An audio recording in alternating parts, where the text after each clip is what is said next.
Kabanata 471 hanggang 480. Walang ni isang daga sa loob. Isang bagyo ng mainit na hangin ang biglang lumutang sa ibabaw ng isang kuweba ng yelo. Sa gitna ng bundok, isa lang ang posibilidad, na may bulkan sa unahan. Tamang-tama, pagkatapos ilabas ni Yang Yian ang kanyang espiritual na kamalayan, nalaman niyang may bulkan talaga. 10 o 30 metro sa unahan, mayroong isang malaking espasyo, mga 3 o 400 metro kwadrado. Sa gitna ng espasyo, mayroong isang magma pool na may diameter na higit sa 10 metro, at ang magma ay bomubula. Mayroon ding isang butas na humahantong sa labas ng mundo sa tuktok ng magma pool. Isa itong kuweba na itinulak palabas pagkatapos ng pagsabog ng bulkan. Napabugalang ng mainit na hangin ang mainit na hangin. 30 metro ang layo ay isang lugar kung saan nagtatagpo ang dalawang poste, nagtatagpo ang yelo at apoy, ang isang gilid ay ang alon ng init ng apoy, at ang kabilang panig ay ang kuweba ng yelo. Kasabay nito, natagpuan din ni Yang Yian ang mga kabaong na maayos na inilagay sa kuweba. Pagkatapos ay naglakad sina Yang Yian at Ruth sa espasyo kung saan naroon ang magma pool. Sa paghusga mula sa mga bakas ng nakapalibot na mga bundok, may mga halatang palatandaan ng artificial na paghuhukay dito. Malinaw, ito ay dapat na isang malaking espasyo na hinukay ng mga tao ng pamilya ni Ruth batay sa espasyong nabuo pagkatapos ng pagsabog ng bulkan. Pagkatapos nilang maglakad, nalaman nilang may 12 kabaong na nakapalibot sa magma pool. Ang bawat kabaong ay gawa sa itim bilang tinta. Mukha itong bakal, ngunit talagang gawa ito sa hindi kilalang bato. Siya, ginamit ang kanyang espiritual na kahulugan upang galugarin ang 12 kabaong. Sa kasamaang palad, hindi niya alam kung anong material ang ginawa ng mga kabaong, ngunit hindi niya magawang tuklasin ang mga ito. Ano ang nasa 12 kabaong na ito? Ano ang nangyayari? Tumingin si Yang Yiu kay Ruth at nagtanong, bakit 12 kabaong? Hindi ko alam ang detalye, Master. Tila ang bawat kabaong ay kumakatawan sa isang henerasyon. Ang aking henerasyon ay ang ika-13 henerasyon ng mga inapo, ngunit daan-daang taon na ang lumipas, at ang mga naipon na kabaong ay talagang higit sa 12. Sagot ni Ruth. Napaka-espesyal ng material ng mga kabaong na ito. Alam mo ba kung anong material ang ginawa nila? Tanong ni Yang Yian. Sa kanyang pakiramdam, ang lahat ng 12 kabaong ay naglabas ng lamig, at kahit isang patong ng hamog na nagyelo ay namuo sa lupa sa paligid ng mga kabaong. Alam mo, mayroong isang magma pool dito, at maaari itong magpalapot ng hamog na nagyelo. Gaano dapat kalamag ang mga kabaong? Kaya't si Yang Yian ay napaka-curious. Guro, narinig ko na ito ay isang meteorite na natuklasan ng pamilya matagal na ang nakalipas, at pagkatapos ay ang material ng meteorite ay idinagdag sa mga kabaong upang gawin ito. Angkop na bagay para sa ating mga bampirang matulog. Para sa ating mga bampira, ang pagtulog ay katumbas ng pagninilay-nilay ng iyong mga sinaunang mandirigma sa Jiu-Show. Paliwanag ni Ruth. Napabuntong hininga si Yang Yian, ibig mong sabihin, hindi mo ba ibig sabihin na 12 henerasyon ng mga elder ng iyong pamilya ang natutulog sa 12 kabaong dito? Talagang nabigla si Yang Yian. Kung ito ay totoo, hindi ba't kapag ang 12 duke level figure sa mga kabaong ay nagising, pagkatapos ay? Sa pag-iisip nito, hindi na naglakas loob si Yang Yian na isipin ito at nagtanong ng malakas. Tumingin si Ruth kay Yang Yian at ngumiti, Guro, ang 12 kabaong ay higit na simbolo. Sa katunayan, ang huling henerasyon lamang, iyon ay, ang ating nakaraang henerasyon, ang umiiral dito. Tungkol naman sa ibang matatanda, bali-balitang napunta na sila sa ibang mundo. Siyempre, walang tiyak na talaan kung anong mundo ito. Ang alam ko lang ay narito ang ika-12 henerasyon ng mga matatanda, at ang iba ay wala. Siyempre, walang sinuman sa ating henerasyon ang nakakita ng ika-12 henerasyon ng mga matatanda, kahit na si Amos ay hindi kailanman narinig na sinabi niya na nakakita siya ng isang elder. Responsable si Amos sa pagpapadala ng mga sakripisyo sa banal na bundok, ngunit isang beses lamang bawat 3 buwan. Hindi ko inaasahan na masisira ni Amos ang nakagawian nitong nakaraang 6 na buwan. Ayon kay Old Jack, nagpadala si Amos ng hindi bababa sa 3 beses sa isang buwan sa nakalipas na 6 na buwan. Hindi ko alam kung may nangyari. Pagkatapos magsalita ni Ruth, nakahinga rin ng maluwag si Yang Yian. Hanggat hindi gaanong marami ang kanilang mga ninuno dito, ayos lang. Ang antas ng duke ay maihahambing sa virtual na kaharian ng mga sinaunang mandirigma. Kahit isa ay maaaring hindi makayanin ito, lalo pa ang pagkakaroon ng 12 ng sabay-sabay, na nagbabanta sa buhay. Hanggat may 12 dukes, maaari lamang siyang umatras sa kahihiyan. Sinabi ni Ruth na ang kanyang ninuno ay napunta sa ibang mundo, kung saan isang matandang duke lamang ang umiiral. Ang pangungusap na ito ay agad na nagpaalala kay Yang Yian ng Mountain and Sea Realm. Hindi kaya may daanan din na nag-uugnay sa mundo ng Europa sa Mountain at Sea Realm. Ang ideyang ito ay hindi imposible. Ngunit hindi ngayon ang oras para isipin ang mga isyong ito. Ang pinakamahalagang bagay ay ang hanapin muna si Liu Lingling, ngunit walang tao sa buong malaking espasyo maliban sa 12 kabaong, at walang ibang daanan. Nagdulot ito ng pagkabalisa ni Yang Yian. Sinulyapan niya ang 12 kabaong. Ngayon isa lang ang posibilidad, baka nasa kabaong ang tao. Buksan mo ang kabaong. Sabi ni Yang Yian kay Ruth. Oo, Master. Naunawaan din ni Ruth ang iniisip ni Yang Yian. Kinakabahan din siya at lalo pang naguguluhan. Bakit hindi niya nakita ang anino ni Liu Lingling? Ngayon walang paraan sa paligid. Kapag may pinapasok daw, walang lalabas, pero walang nakikita. Ngayon alam na niya na maaaring may mga nagtatago sa 12 kabaong. Sa kaway ng kamay, isa-isang binuksan ang mga kabaong. Bang, bang, bang. Kinawayan ni Ruth ang kanyang kamay at binuksan ang 6 na kabaong. Kinabahan din si Yang Yiyo at ipinatawag ang Dragon Slaying Sword, handang harapin ang mga emergency anumang oras. Ayon kay Ruth, ang ika-12 henerasyong ninuno ng kanyang pamilya ay dapat nasa isa sa 12 kabaong. Walang alinlangan na kapag binuksan ang kabaong, dapat ay kapag nagising ang matandang vampira sa kabaong. Isang matandang vampire duke level, na nabuhay ng daan-daang taon at maihahambing sa isang malakas na tao sa sinaunang virtual realm, kapag siya ay nagalit, ang mga kahihinatnan ay hindi mahuhulaan. Sa kabutihang palad, sa pananaw ni Yang Yiyo, siya mismo, si Ruth na katintong lang sa duke, at si Kier na nakatago sa dilim, silang tatlo ay dapat na makaharap sa isang matandang duke. Binuksan ni Ruth ang 6 na kabaong sa isang hininga, at lahat ng 6 na kabaong ay walang laman. Dahil dito, nakahinga sila ni Yang Yiyo ng maluwag, ngunit lalo rin silang kinabahan. Si Liu Lingling ay hindi nakita sa 6 na kabaong, lalo pa ang mga matatanda ng pamilya ni Ruth. Iminuwestro ni Yang Yian si Ruth na isa-isang buksan ang natitirang 6 na kabaong, sabay-sabay. Kung ang matandang vampira ay nasa isa sa mga kabaong, mahirap itong harapin. Tumango si Ruth para ipakita na naiintindihan niya. Naglakad siya papunta sa ika-7 kabaong at binuksan ang takip ng putok. Hindi. Walang laman sa loob, walang bakas ni Liu Lingling, o ng matandang vampira. Ipagpatuloy ang ika-8. Walang laman na kabaong. Ang ika-9. Ang ika-10. Lahat ng walang laman na kabaong. Ngayon ay mayroon na lamang 2 kabaong na natitira, na hindi pa nabubuksan. Walang alinlangan na kung naroon ang mga matatanda ng pamilya ni Ruth at si Liu Lingling, sila ay nasa natitirang 2 kabaong. Medyo kinakabahan silang dalawa. Hinuyam ni Yang Yian ang Dragon Slaying Sword sa kanyang kamay, inayos ang kanyang pisikal na kondisyon sa tuktok, at iniimbak ang tunay na enerhiya sa kanyang katawan na handa nang gamitin, naghihintay lamang na harapin ang matandang vampira nang mabuksan ang kabaong, handang unang hampasin. Ang natitirang 2 kabaong ni Ruth ay sabay na bubuksan. Pinag-isipan ito ni Yang Yian at sinabing, gayunpaman, ito na ang huling resulta. Oo, Master. Medyo kinabahan din si Ruth. Bagaman ang isa sa huling 2 kabaong ay dapat maglaman ng matanda sa kanilang pamilya, padalos-dalos niyang binubuksan ang kabaong, nakatumbas ng pag-istorbo sa matanda.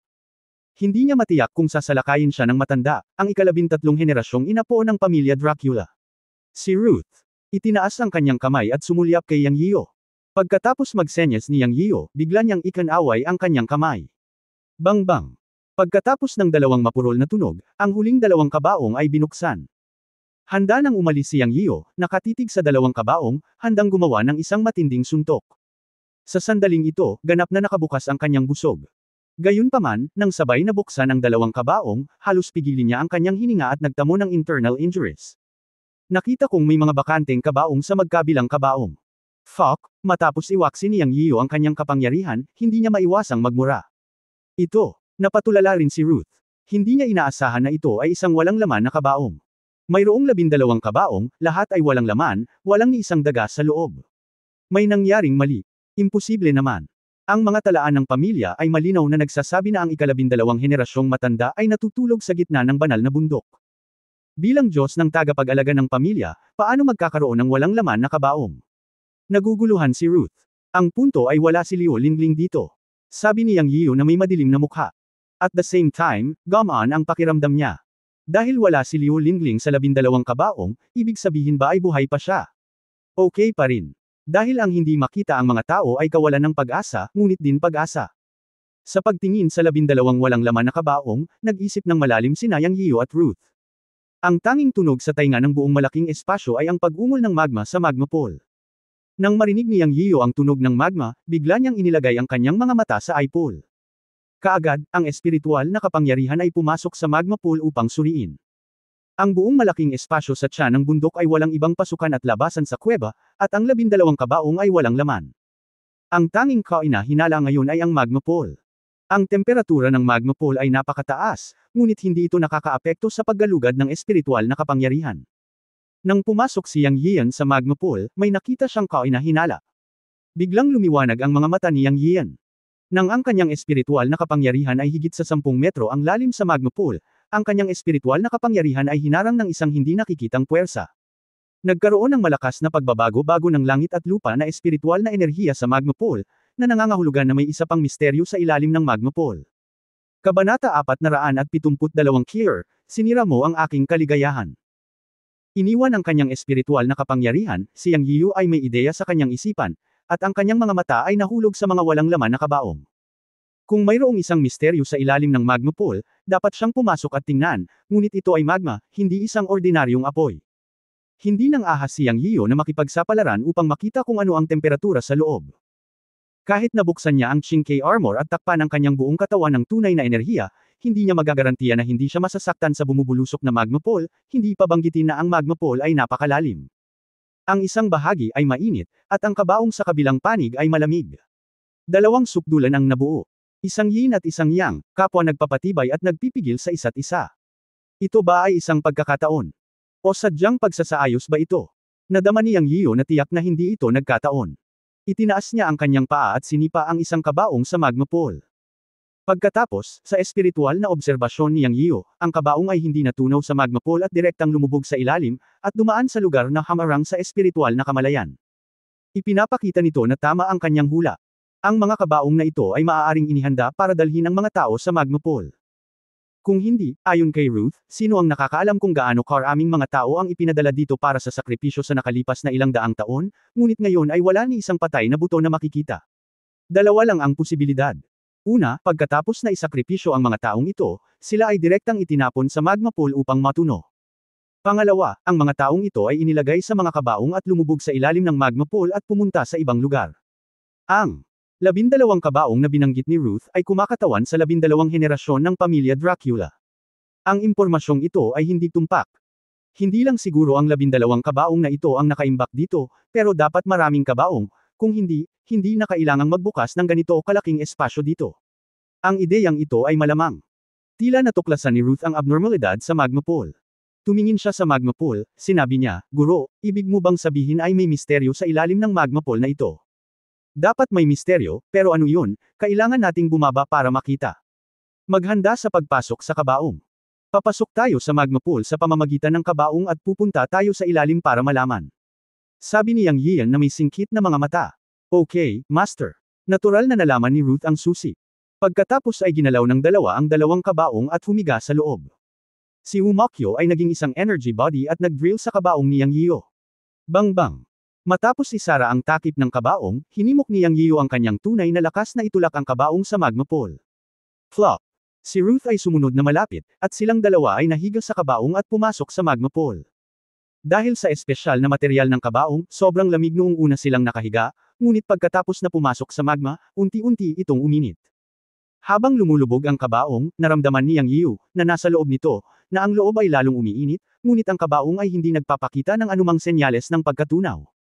Ang lamig ng material ay mas mababa kaysa sa mataas na temperatura ng magma, na nakakamit ng balanse sa pagitan ng yin at yang. Makalipas ang halos kalahating oras, naramdaman ni Yang Yiu na biglang yumanig ang kabaong, na parabang nahulog ito sa ilalim. Sa pag-iisip na dapat ay dumampi ito sa mabatong lupa o kung ano paman, nang bubuksan at isasara na niya ito para lumabas, naisip niya ang isa pang pagkabigla. Boom! Ang buong kabaong ay tila gamulong, at parang nahulog ito sa isang dalesdes, at pagkatapos ay gamulong pababa. Boom boom boom. Sa isang iglap, nakaramdam ng pagkahilo at pagkahilo si Yang Yian sa kabaong, ngunit wala siyang magawa. Sa kabaong lang niya ito matiis. Halata na ang kabaong ay patuloy na gumugulong. Sa oras na ito ay dynamic. Napakarahas ng serye ng banggaan. Ang material ng kabaong ay espesyal na isinasaalang-alang. Kung ito ay pinalitan ng mga ordinaryong materyales, dapat itong putol-putol. Matapos gamulong ng halos ilang minuto, isa pang marahas na panginginig ng boses ang dumating. Boom! Sa pagkakataong ito ay parang pagtama sa bundok, at napakalaki ng vibration. Ang malaking huni na nagmumula sa kabaong ay napakasakit. Alam ni Yang Yian na sa kabutihang palad ay mayroon siyang cultivation. Kung ito ay papalitan ng isang ordinaryong tao, ang malupit na tunog nitong marahas na banggaan sa kabaong ay tatagos sa kanyang tenga. Kahit malakas siya sa katawan, masakit pa rin ang kanyang nabangga. Kung wala lang sa kanya ang totoong bodyguard ay nalaglag na siya. Ang hindi pa naganap na banggaan na ito ang nagdulot ng malakas na panginginig ng boses, na nagbunyag ng tunay na anyo ni Wumakyu sa estado ng katawan ng enerhiya. Sa mahinang pag-iyak, lumitaw si Wumakyu sa tabi ni Yang Yiyo. Mabuti na lang at sapat ang espasyo sa kabaong para magkatabi ang dalawang tao. Gayunpaman, sa mga bukol, mahigpit na niyakap ni Wumakyu si Yang Yiyo. Noong una, naisip ko na pagkatapos ng banggaan na ito, dapat na tumigil ang kabaong. Sino ang nakakaalam na ito ay simula pa lamang? Bang, kaluskos, bang, siya. Ito ang sumunod na tunog, na parang ang kabaong ay dumula sa isang iglap, at sa proseso ng pag-slide, ito ay tumama sa isang piraso ng bato o isang bundok.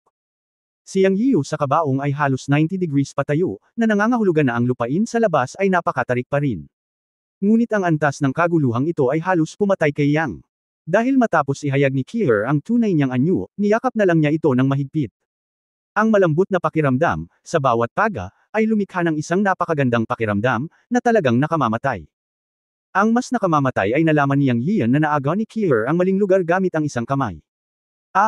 Pagkaraan ng ilang sandali ng pagkakauntog, humigpit ang kamay ni Killer saglit, ngunit nakaramdam ng kirot si Yang Yian. Nasaktan siya sa pagkakahawak ni Killer, at masakit ito kahit na ito ay isang nakamamatay na lugar. Halos hindi namamalayan, ipinatong niyang ang kanyang mga kamay kay Killer sa gulat. Ying! Napakadilim sa kabaong, at ang kabaong ay patuloy na dumadaos-dos at dumudulas. Walang alam sa kanilang dalawa kung ano ang nangyayari. Ngunit may isang bagay na malinaw na naramdaman ni Yang Yian, iyon ay, naramdaman niyang patuloy na nanginginig ang katawan ni Killer. Gayunpaman, wala sa kanila ang nagkaroon ng oras upang alagaan ito. Hindi ko alam kung gaano katagal, at tuluyang nawala ang mga banggaan, at walang naririnig na ingay, at parang tumigil ang kabaong. Ngunit nakaramdam ng pagkahilo at pagkahilo si Yang Yian. Ngayon kahit buksan niya ang kabaong at tumayo ay hindi siya makatayo. Si Killer sa kanyang mga bisig ay dapat na pareho. Niyakap lang nilang dalawa ng mahigpit ang isa't isa, hindi gumagalaw man lang. Gustong umiyak niyang ngunit walang luha sa sandaling ito, at manhid ang kanyang katawan. Bang! May biglang tunog, kasunod ang nakakasilaw na liwanag. Guro, ikaw. Biglang huminto ang boses ni Ruth, ngunit siya ang unang lumabas, at hindi niya nakitang binubuksan ni Yang Yiyo ang kabaong, kaya lumakad siya at binuksan ang kabaong ni Yang Yiyo. Gayunpaman, pagkatapos buksan ni Ruth ang kabaong, nang magtatanong pa sana siya tungkol sa amo, nakita niya ang isang napakahiyang eksena. Pagkatapos ay lumingon si Ruth at sinabing, "Ako, wala akong nakita, magpatuloy ka." Sa mga mata ni Ruth, ang nakita niya pagkatapos buksan ang kabaong ay ang mahigpit na yakap ni Yang Yiyo at Wumakyu sa isa't isa, at ang kanilang mga kamay ay tila nasa mga lugar kung saan hindi dapat naruroon ang kabilang partido. Ako. Lihim na sinabi sa aking puso, talagang romantiko si Master, at hindi pa rin niya nakakalimutang magkaroon ng kagandahan sa kanyang mga bisig sa kapaligirang ito. Matapos pukawin ni Ruth, pagkatapos buksan ang kabaong, ang nakakasilaw na liwanag at ilang paghinga ng sariwang hangin, sa wakas ay bumalik si Yang Yiyo sa kanyang katinoan. Gayunpaman, si Wumakyu sa kanyang mga bisig ay naunang nagising kaysa sa kanya at nalaman na siya talaga.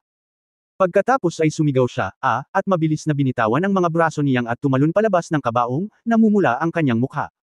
Naalala ang eksena sa kabaong noon, nahihiya si Wumakyu. Umubo si Yang, mapatla ang mukha, at lumabas sa kabaong, ngunit kumikibot ang bewang. Sa oras na ito, gustong umiyak ni Yang ngunit walang luha. Nakatingin kay Wumakyu na may pulang mukha, huminga siya ng malamig at sinabing, "Killer, sinira mo ang kaligayahan ko." Sa sandaling ito, si Yang ay halos nawasak ni Killer. "Sir. Tumingin si Wumakyu sa kawalan. Puff. Sa pagkakataong ito, naiintindihan ito ni Ruth at hindi niya mapigil ang matawa. Hinimok niyang ang tunay na chi na gumala at sumuntok, at agad na gamaan ang pakiramdam niya na ayos lang siya, at pagkatapos ay tinitigan ng masama si Ruth. Ngunit bilang kapalit, binigyan siya ni Ruth ng isang kaakit-akit na tingin, na nagparamdam sa kanya ng hindi komportable at pagkatalo.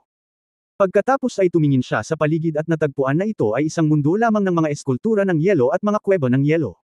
Kahit saan siya tumingin ay puno ng ice crystals. No wonder nagkaroon ng liwanag. Ang lugar kung saan siya ay tila isang malaking ice cave mundo.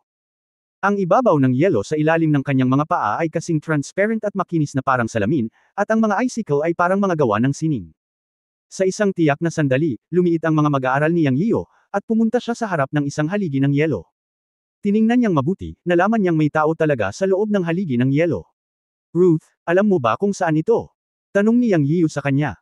Si Ruth. Mukhang nalilito, guro, hindi ko rin alam. Mukhang nasa Holy Mountain pa tayo, pero wala pa akong narinig na Ice Cave World dito. Kabanata 473 Miss na kita araw at gabi. Sa ice sculpture, nakita ni Yang Yiu ang isang dayuhang lalaki na mukhang nasa edad 30s. Nakadamit siya na parang sinaunang Europeo. Hindi na kailangang sabihin, dapat siyang kamag-anak ng pamilya Ruth. Sir, may iba dito. Natagpuan din ni Wumakyo ang mga tao na nagyelo sa icicle sa kabilang panig. At dito, nahanap din ito ni Ruth.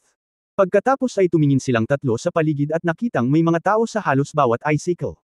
Kung tutuusin sa kanilang pananamit, halos magkaklase sila mula noong unang panahon hanggang sa kasalukuyan.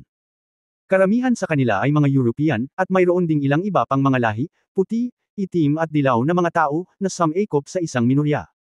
Ang palatandaang ito ay nagpakita na ang mga sakripisyong ipinadala ng pamilya Dracula sa loob ng daan-daang taon ay lahat ay nagyelo dito. At ang kuweba na kanilang pinasukan noon, ang magma pool at ang kabaong, ang isa ay ang pasukan sa mundong ito ng Ice Cave, at ang isa ay isang kasangkapan.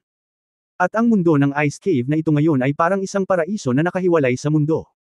Mula sa sitwasyon ng pag-slide pababa sa kabaong, nalaman ni Yang Yiu na pababa na ang lupain. Ito, mahigit kalahating oras na, at napakabilis ng bilis. Malamang na nasa ilalim na sila ngayon ng banal na bundok. Gayunpaman, ang hindi ko inaasahan ay walang magma pool dito, kundi isang mundo ng mga ice sculptures at ice crystals. May mga kuweba ng yelo sa lahat ng dako, at walang katapusan. Malaki rin ang espasyo, at halos pareho ang eksenang nakikita. Parang kristal na palasyo. Mula sa hininga, nararamdaman na ang mga taong ito na nakulong sa mga haligi ng yelo ay walang hininga, at dapat silang lahat ay patay na. Bilang karagdagan, tila walang ibang natuklasan. Naisip ito ni Yang Yiu at sinabi kina Ruth at Wumakyo, napakalaki ng lugar na ito. Magkakahiwalay kaming tatlo at titingin sa paligid kung may natuklasan. Kung talagang pinapunte si Liu Lingling, dapat nandito siya. Okay sir. Oo, master. Agad namang pumili ang tatlo ng tatlong direksyon na pupuntahan. Ang sino mang nakahanap ng isang bagay ay magsasalita at makikipagkita dito sa pinakahuling oras. Ang mundo ay puno ng mga kuweba ng yelo. Pagkatapos maglakad sa isang espasyo ng ice cave, isa pa ang lalabas. Para kang pumasok sa maze. Lumilitaw ang isang kuweba ng yelo sa bawat tiyak na distansya. Ano? Ang nagpalungkot kay Yang Yian ay hindi pa rin niya magagamit ang kanyang espiritual na kahulugan dito, kung hindi ay gagamitin niya ang kanyang espiritual na kahulugan upang suriin. Ito ay tiyak na dahil hindi niya magagamit ang kanyang espiritual na kahulugan kaya siya ay napakaingat sa bawat hakbang na kanyang ginagawa. Walang duda na may mga kakaibang bagay sa lahat ng dako. Sinong mag-aakala na pagpasok niya mula sa magma pool, maaari siyang humantong sa ganoong ice cave world. Makalipas ang kalahating oras, nalaman pa rin ni Yang Yian na naglalakad pa rin siya sa puwang ng ice cave na magkakaugnay. Alam niyang hindi ito dahil sa nawala siya, kundi dahil masyadong malaki ang lugar, at may mga crystal clear ice sculpture kung saan-saan. Pareho silang hitsura sa lahat ng dako, ngunit sa katunayan sila ay medyo naiiba. Dahil lamang ito sa napakalaking espasyo na nagbigay sa mga tao ng ilusyon na pumasok sa isang maze. Sa sandaling ito, bigla siyang nakarinig ng sigaw, na parang boses ni Ruth. Umuungol. Ang tunog ay nagmula sa kaliwa, at ito ay tunog na napakalayo. Nagbago ang mukha ni Yang Yian, at iginalaw niya ang kanyang mga paa at mabilis na pumunta sa pinanggalingan ng tunog. Makalipas ang 3 minuto, nakarinig si Yang Yiu ng mahinang pagbagsak at tunog ng pagbagsak ng mga yelo. Halatang nag-umpisa na ang away. Dahil dito, gumaan ang pakiramdam niya habang nag-aalala kay Ruth. Ang isang away ay nangangahulugan na siya ay may natuklasan. Ito ba ang matanda sa pamilya ni Ruth, ang matandang duke ng vampira? O, mayroon bang ibang tao o nilalang sa mundong ito ng Ice Cave? Sa pag-iisip nito, binilisan ni Yang Yiu. Sa oras na ito, naniniwala siya na dapat narinig ni Wumakyo ang ingay at susugod siya. Kung isa lang itong matandang vampira, dapat silang tatlo ang makakaharap nito ng magkasama. Kung tutuusin, duke din si Ruth kaya hindi magiging masama ang kanyang lakas. At siya mismo, kasama ang Dragon Slaying Sword sa kanyang kamay, ay kahit na ang pangunahing antas ng ika-9 na antas ng pagtatayo ng pundasyon. Kung gagamitin niya ang lahat ng kanyang tunay na paraan, talagang hindi siya natatakot sa anumang bagay. Ungol, dagandong, dagandong. Umuungol. Sa pagkakataong ito, narinig ni Yang Yiu ang dalawang magkaibang dagandong, ang isa ay mula kay Ruth, at ang isa ay parang pamilyar, ngunit hindi ko talaga maisip ito. Paano siya nagkaroon ng pamilyar na boses sa Europa? Malapit na sila sa destinasyon, at mula sa tunog ay halos 10 metro lang ang layo nila. Mabilis na pumasok si Yang Yian sa isang kuweba ng yelo, kung saan dapat naroon si Ruth. Mula sa tunog, tila natalo si Ruth. Ngayong si Ruth ay sumuko na sa kanya, siya ay sa kanya, at si Yang Yian ay natural na hindi papayag na siya ay magdusa ng pagkawala. Sa sandaling ito, narinig ni Yang Yian ang isa pang sigaw sa kanyang tainga, Here! Nagbago ang ekspresyon ni Yang Yian. Halatang nauna sa kanya si Kier at sumama kay Ruth para labanan ang kalaban, ngunit ang sigaw na ito ay nagpakita na si Kier ay nasugatan. Umungol si Yang Yian, at pagkatapos ay lumitaw sa isang malaking espasyo ng iskultura ng yelo. Ito ay isang espasyo ng daan-daang metro kwadrado. Hindi tulad ng ibang mga espasyo ng ice cave, may mga bagay na lumitaw dito, tulad ng mga ice sculpture bed, mesa at upuan. Wala. Oras na upang tingnan ang mga ito. Sa pagtingin sa paligid, sina Ruth at Kier ay parehong nasa isang sulok, nakahiga sa lupa, at pareho silang mukhang malubhang na sugatan. May dugo sa sulok ng bibig ni Ruth, ang mga gininto ang pakpak sa likod niya ay nakabuka, at ang kanyang mga mata ay naging mapusyaw na ginto. Naihayag na ni Wumakyo ang kanyang tunay na anyo, at ang kanyang tunay na espiritong katawan ay medyo malabo. Sa sandaling ito, lahat sila ay tumingin solemna. Sa tapat nila ay nakatayo ang isang magandang figura, nakatalikod kay Yang Yiyo. Gayunpaman, nang makita ni Yang Yiyo ang background na ito, siya ay natigilan. Dahil mukha siyang pamilyar. At higit sa lahat, ang magandang figure na nakaharap kay Ruth at Wumakyo na nakatalikod sa kanya ay nakasuot ng phoenix robe mula sa sinaunang Kyushu. Sir, alis na po. Master, umalis ka na. Halos magkasabay, hiniling ni Ruth at Wumakyo si Yang Yiyo na umalis kaagad pagkatapos makita siya. Hindi mahalaga sina Ruth o Wumakyo, dumanas sila ng malaking kawalan matapos makipaglaban sa isa't isa. Ang kabilang partido ay napakalakas at nagawang sugpuin kapwa sina Ruth at Wumakyo. Ito ay malinaw na isang malakas na tao na nalampasan ang likas na antas. Natigilan si Yang Yiyo, ngunit pagkatapos ay huminga siya ng malamig. Pupunta, hindi iyon ang kanyang karakter. Itinaas niya ang Dragon Slaying Sword sa kanyang kamay, inikot ang kanyang chi at tinaga ang figurang may espada, Kot. Sa katunayan, naramdaman din niya na ang figure na nakatalikod sa kanya ay napakalakas, mas malakas kaysa kay Ruth, ngunit kaunti lamang, hindi sapat para makatakas siya ng hindi lumalaban. Ang Dragon Slaying Sword ay naglalaman ng Xuanhuang Sword Chi na siyang pinagkakatiwalaan niya. Malakas ang attack power, kaya walang dahilan para makatakas. Pinutol niya ang espada. Biglang, isang malakas na enerhiya ng espada ang nabuo, tulad ng isang lumalangoy na dragon, at ito ay gamulong patungo sa kanyang figure nang hindi nag-iisip. Tila naramdaman ng buong figure ang pambihirang kapangyarihan ng espada ni Yang Yiyo, at hindi inaasahan na magkakabangga sila. Biglang kumislap ang figure at nawala sa lugar.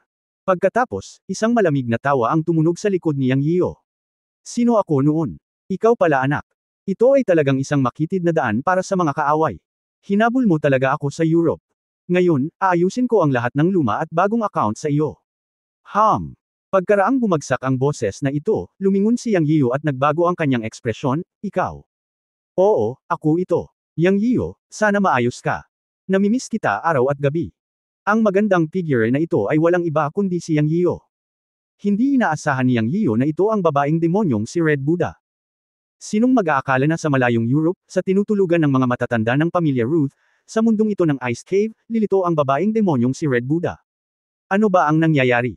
Mula noong huling beses na nailigtas niya si Wumakyo at nalinlang ng babaeng Diablo na si Red Buddha at nakatakas, hindi na siya narinig ni Yang Yiyo. Sa simula, hiniling din niya kay Wu na hanapin ang babaeng demonyong ito, ngunit walang impormasyon. Ngayon ay lumitaw na siya sa Gol sa Europe, hindi nakakagulat na hindi siya mahanap ng departamento ng paniktik ng Shenlongtan ni Wunan. Babaeng demonyo, bakit ka nandito? Tanong ni Yang Yiyo sa malalim na boses. Hahaha. Ang babaeng demonyong si Red Buddha ay nagpakawala ng isang matinis na tuyong tawa, pagkatapos ay tumigil sa pagsasalita. Sa pagharap kay Yang Yiyo, hindi siya nagmamadaling kumilos, ngunit naging malamig ang kanyang tono at may hinanakit na sinabi, tumakas ako sa ibang bansa dahil sa iyo. Talagang hinayaan mo ang mga opisyal na lumabas upang subaybayan ako, at halos mawalan ako ng kapangyarihan. Yang Yiyo, nasaktan mo ako ng sobra. Buti na lang at nasundan ko ang isang matandang kakilala mo sa Europe. Pagdating ko rito, ginawa kong biyaya ang isang sakuna. Nakahanap ako ng pamilyang vampira. Gusto akong isakripisyo ng mabahong paniki, at pagkatapos ay ipinadala ako sa ice cave na ito. Sa halip, sinipsip ko ang kapangyarihan ng isang lumang paniki na tuyo. Hindi lang nakabawi ang mga pinsalang ibinigay mo sa akin, ngunit nakalusot din ako sa pseudo golden elixir realm. Hahaha. Ang babaeng Diablo na si Red Buddha ay tumawa ng malakas, at pagkatapos ay sinabi sa kabilang bahagi ng kuwebo ng yelo, Shen Baiwan, lumabas ka at kilalanin mo ang dati mong kaibigan. Ngayon, kailangan nating dalawa na aliwin ang dati nating kaibigan. Kabanata 474 Ang paglalaro sa matandang bastard ay angkop para sa iyo. Na may matandang bastard ay angkop para sa iyo. Pagkatapos magsalita ng babaeng demonyong si Red Buddha, lumabas ang isang nasa katanghaliang gulang na lalaki mula sa kabilang sulok ng Ice Sculpture Hall, na nakatitig kay Yang Yiyu ng may masamang tingin. Hindi ba si Chen Baiwan? Nakatakas siya mula sa madilim na ilog, ngunit ngayon ay lumilitaw siya sa Europa, at siya ay kasangkot sa babaeng Diablo na si Red Buddha. Totoo na ang mga ibon ng isang balahibo ay nagsasama-sama. Lahat. Ang mga kaaway ni Yang Yiyu ay makakalakad ng magkasama. Si Chen Baiwan ang unang batch ng mga kaaway ni Yang Yiyu. Sa simula, pinunasan niya ang Northwest Bone Flower Killer Hall na pinangasiwaan ni Chen Baiwan sa isang hininga. Ngayong nakikita ni Chen Baiwan ang mga mata ni Chen Baiwan na gusto niya itong paghiwalayin ng buhay, hindi na nagulat si Yang Yiyu. Sa mga mata ni Chen Baiwan, si Yang Yiyu ang kanyang dakilang kalaban sa buhay na ito. Kung hindi niya papatayin si Yang Yiyu, hindi siya magiging payapa sa buhay niya. Pinatay ni Yang Yiyu ang kanyang nakababatang kapatid na si Chen Baichen at sinira ang Northwest Bone Flower Hall na kanyang itinatag. Ito ay isang labanan sa buhay at kamatayan. Sa hindi mabilang na mga araw at gabi, inaabangan ni Chen Baiwan ang pagpatay kay Yang Yiyu. At ngayon ay sa wakas ay mayroon na siyang pagkakataong ito. Wala siyang ibang dahilan, umasa siya sa isang malakas na tao ang babaeng demonyong si Red Buddha. Higit sa lahat, sa tulong ng babaeng demonyong si Red Buddha, siya, si Chen Baiwan, ay isa na ring Master of the Day. Hindi na siya ang sinaunang mandirigma na si Chen Baiwan na mayroon lamang dark energy cultivation, kundi si Chen Baiwan ang ikasyam na antas ng likas na kaharian. Yang Yiyan, tumingin si Chen Baiwan kay Yang Yiyan na may nagngangalit ng ngipin at tinawag ang kanyang pangalan. Sa mga mata ni Yang Yiyan, ang aura ni Chen Baiwan ay talagang tumalon sa advanced na ikasyam na antas ng likas na kaharian, na talagang hindi kapanipaniwala. Ang babaeng demonyong si Red Buddha ay mas makapangyarihan.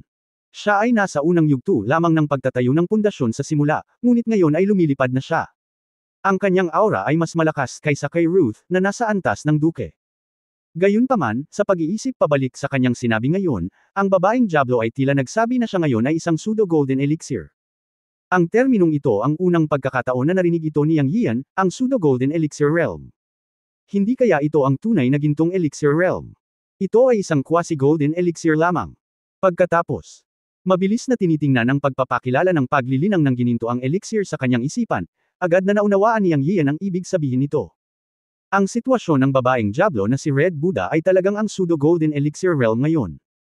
Dahil ayon sa mga pamantayan ng mundo ng paglilinang, bago pumasok sa yugto ng gininto ang elixir, ang isang tao ay dapat makaranas ng isang makalangit na kapigatian bago mabuo ang isang gintong elixir sa katawan. Ang Golden Elixir Realm ay isang realm lamang ang layo mula sa foundation building stage, ngunit napakalaki ng agwat.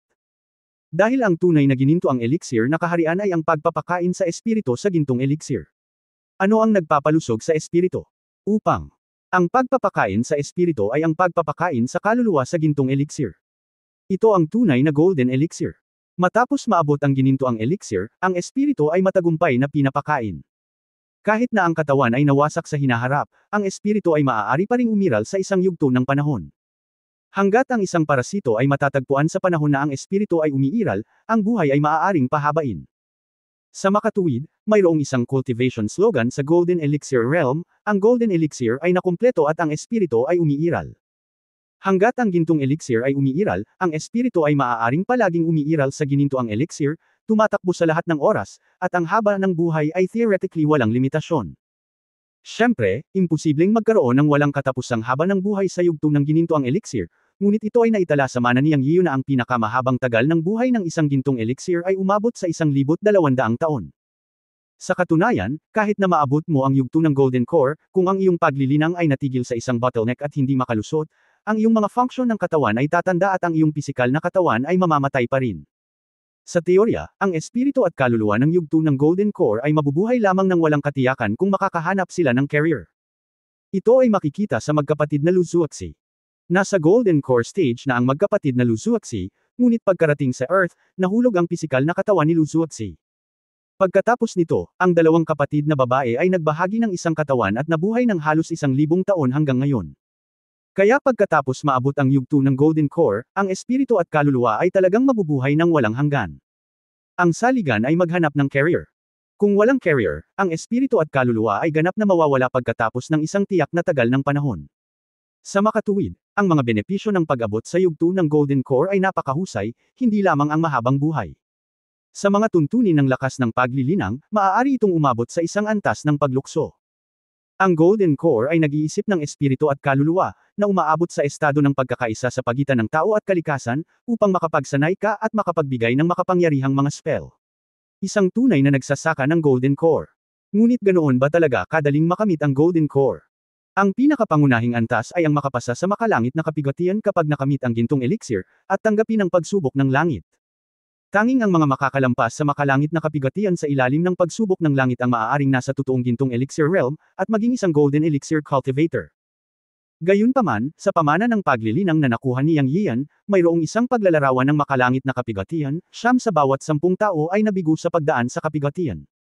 Ang pangungusap na ito ay maaaring palawakin ng 10 ulit o 100 beses sa malupit na kapaligiran ng mga mapagkukunan ng paglilinang.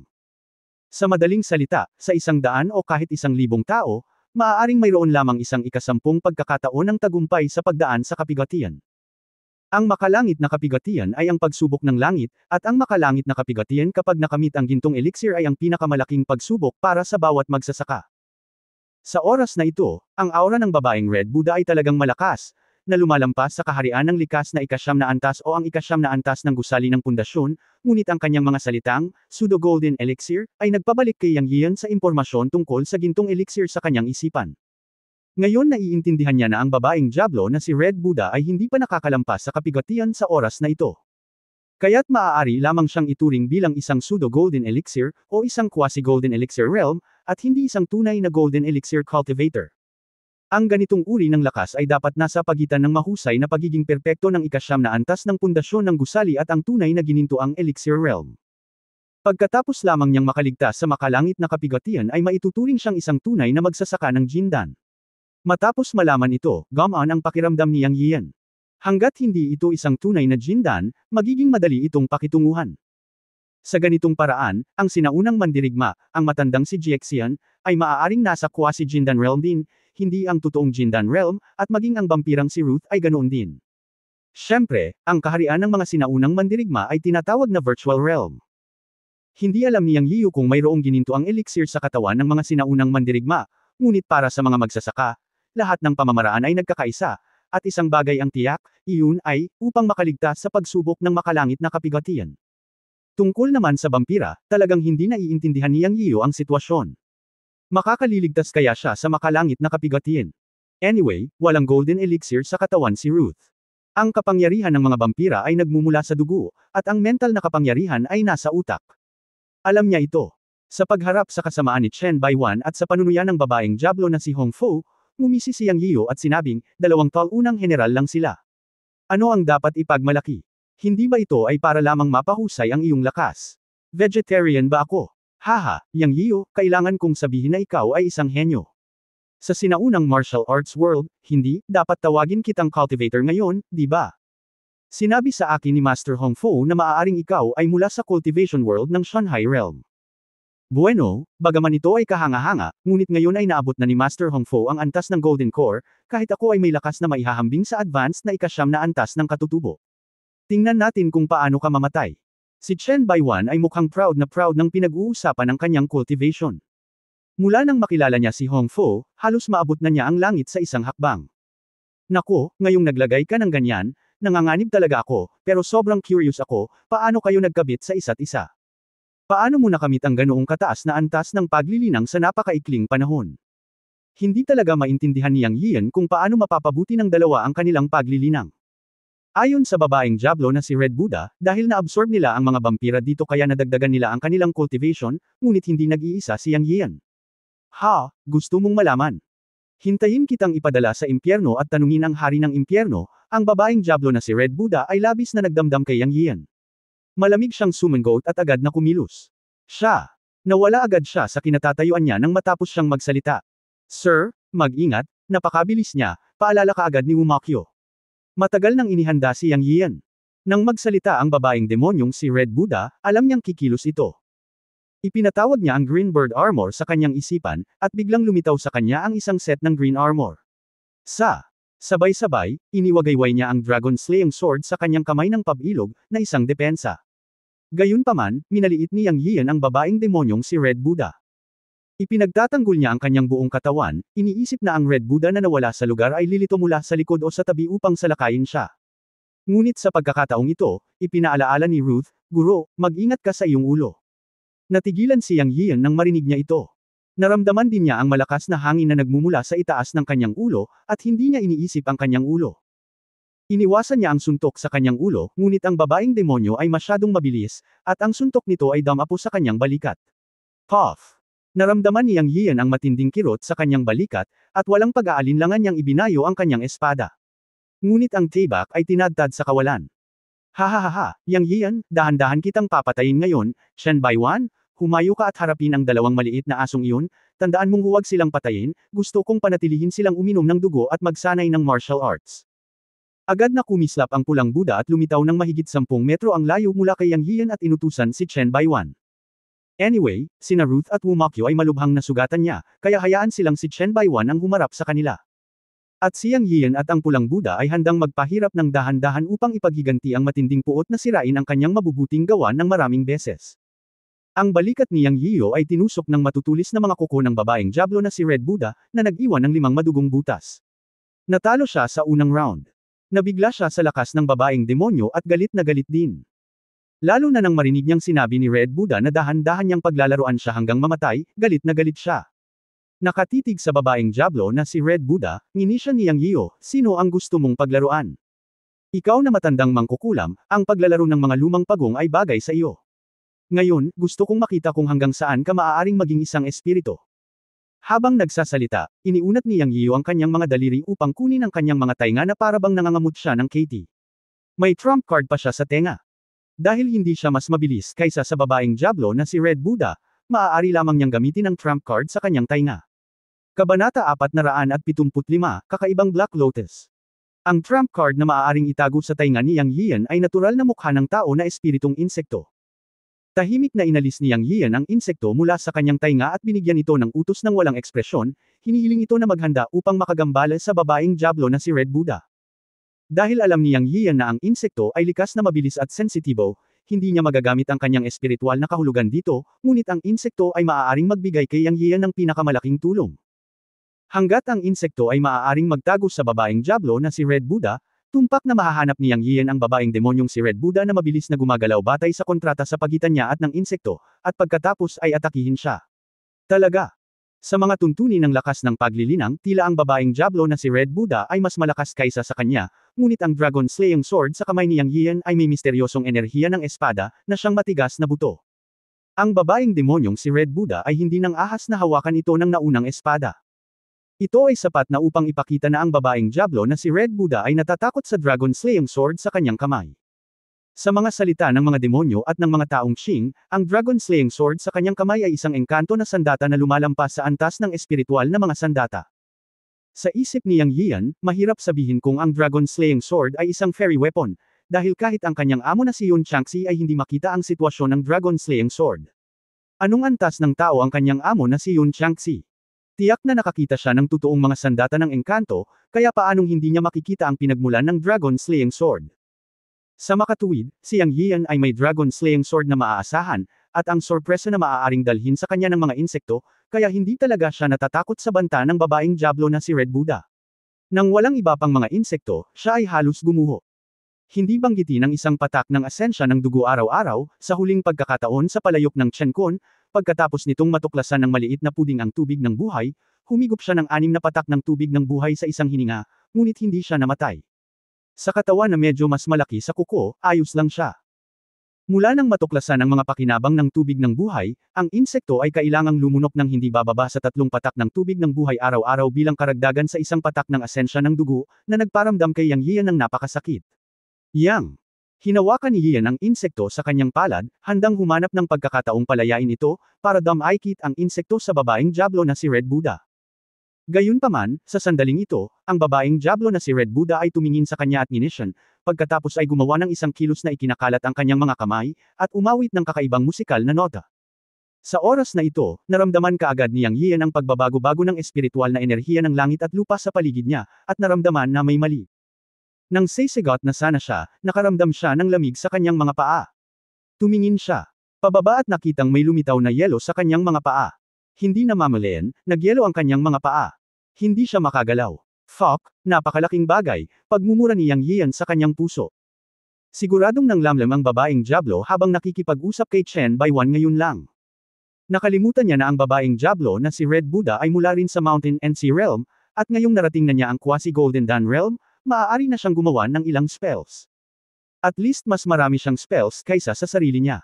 Sa isang pag-iisip sa kanyang isipan, ang tunay na apoy ay nag-alab mula sa kanyang mga paa, at gusto niyang matuno ang yelo sa kanyang mga paa. Nang tumaas ang tunay na apoy, ang yelo sa kanyang mga paa ay nagpakita ng mga palatandaan ng pagkatunaw. Ito ay hindi isang napakalakas na spell. Ngunit nangangailangan ng oras upang matuno ang yelo. Ang babaeng demonyong si Red Buddha ay hindi handang bigyan ng oras si Yang Yian. Nang si Yang Yian ay naghahadyas ng tunay na apoy, narinig lamang niya ang kanyang bulong, Ice Arrow.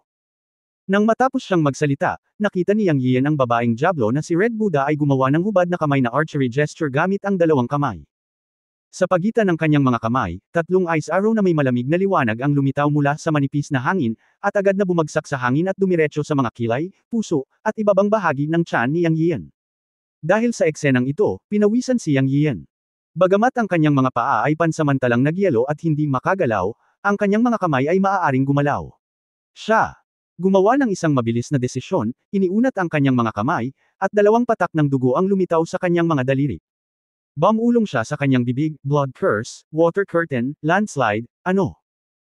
Maaari niyang i-cast at malaman ngayon ang 5 dugong sumpa sa kulam, 5 maliliit na spell, at hindi niya alam kung magiging epektibo ang mga ito laban sa 3 ice arrow ng babaeng demonyo. Nang ang sumpa ng blood essence ay agad na itinapon, isang patak ng blood essence ang bumukas, na naging isang water curtain na 3 metro sa harapan niya. Tubig din ang yelo, kaya natural na kayang gawing tabing tubig ni Yang Yian ang yelo. Pagkatapos ay pumutok ang lupa sa bulwagan sa isang click, at isang bitik ang nakasentro kay Yang Yian at pumunta sa babaeng Diablo na si Red Buddha na mahigit 10 metro ang layo. Ang earth-based spell sa Blood Essence Curse ay gumuho, at kaya niya itong kontrolin kahit saan niya mahawakan ang lupa. Sa pagkakataong ito, diretsyo niyang ginawang basag ang ibabaw ng yelo sa ilalim ng kanyang mga paa. Anyway, ito ay sa bundok, at mayroon ding lupa sa ilalim ng ibabaw ng yelo. Boom! Sa sandaling ito, ang unang ice arrow ng babaeng Diablo na si Red Buddha ay bumagsak sa tabing tubig ni Yang Yian, at nagkaroon ng lagaslas ng tubig sa lahat ng dako, ngunit sa parehong sandali, ang ice arrow ng babaeng Diablo na si Red Buddha ay nabasag ang kanyang water curtain gamit ang isang arrow. Ang ikinagulat ni Yang Yian ay ang kanyang water curtain ay nabasag, ngunit ang ice arrow ng babaeng Diablo na si Red Buddha ay hindi nabasag, ngunit tanging mga bitak lamang ang lumitaw sa ice arrow. Pagkatapos ay may nangyari na nagpabagsak kay Yang Yian. Ang pamamaraan ng pagguho ng lupa ay sinira ang ibabaw ng yelo ng bulwagan sa kalahating metrong lapad na bitik. Ang epekto ay naroon at ito ay mukhang maganda. Huminto ang bitik sa 9 na metro at hindi na umabot pa. Nakalimutan niyang 9 na metro lang pala ang range ng blood curse na ibinato niya. Tumigil ang pamamaraan ng pagguho ng lupa bago ito umabot sa paanan ng babaeng demonyo. Ito ay masyadong nakakahiya at mapanganib. Ang pulang Buddha sa kabaligtaran ay natigilan sa una, at pagkatapos ay humagalpak sa tawa. Hahaha, ito lang ba ang kaya ni Yang Yian? Hindi niya inaasahan na ang spell na ginawa ni Yang Yian ay dumadagandong at patak ng ulan. Walang alinlangan na ang babaeng Diablo na si Red Buddha ay mas makapangyarihan sa mga tuntunin ng kapangyarihan ng spell. Siyempre, ito ay may kaugnayan din sa larangan ng paglilinang ng magkabilang panig.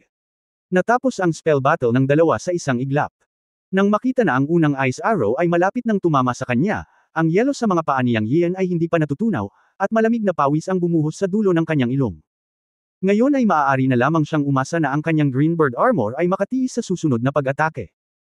Pagkatapos, sa kritikal na sandali na ito, nakaramdam ng init ang mga palad ni Yang Yian, at sa susunod na sandali ay isang maliit na parang gatas na puting tuldok ang sumugod patungo sa arrow ng yelo.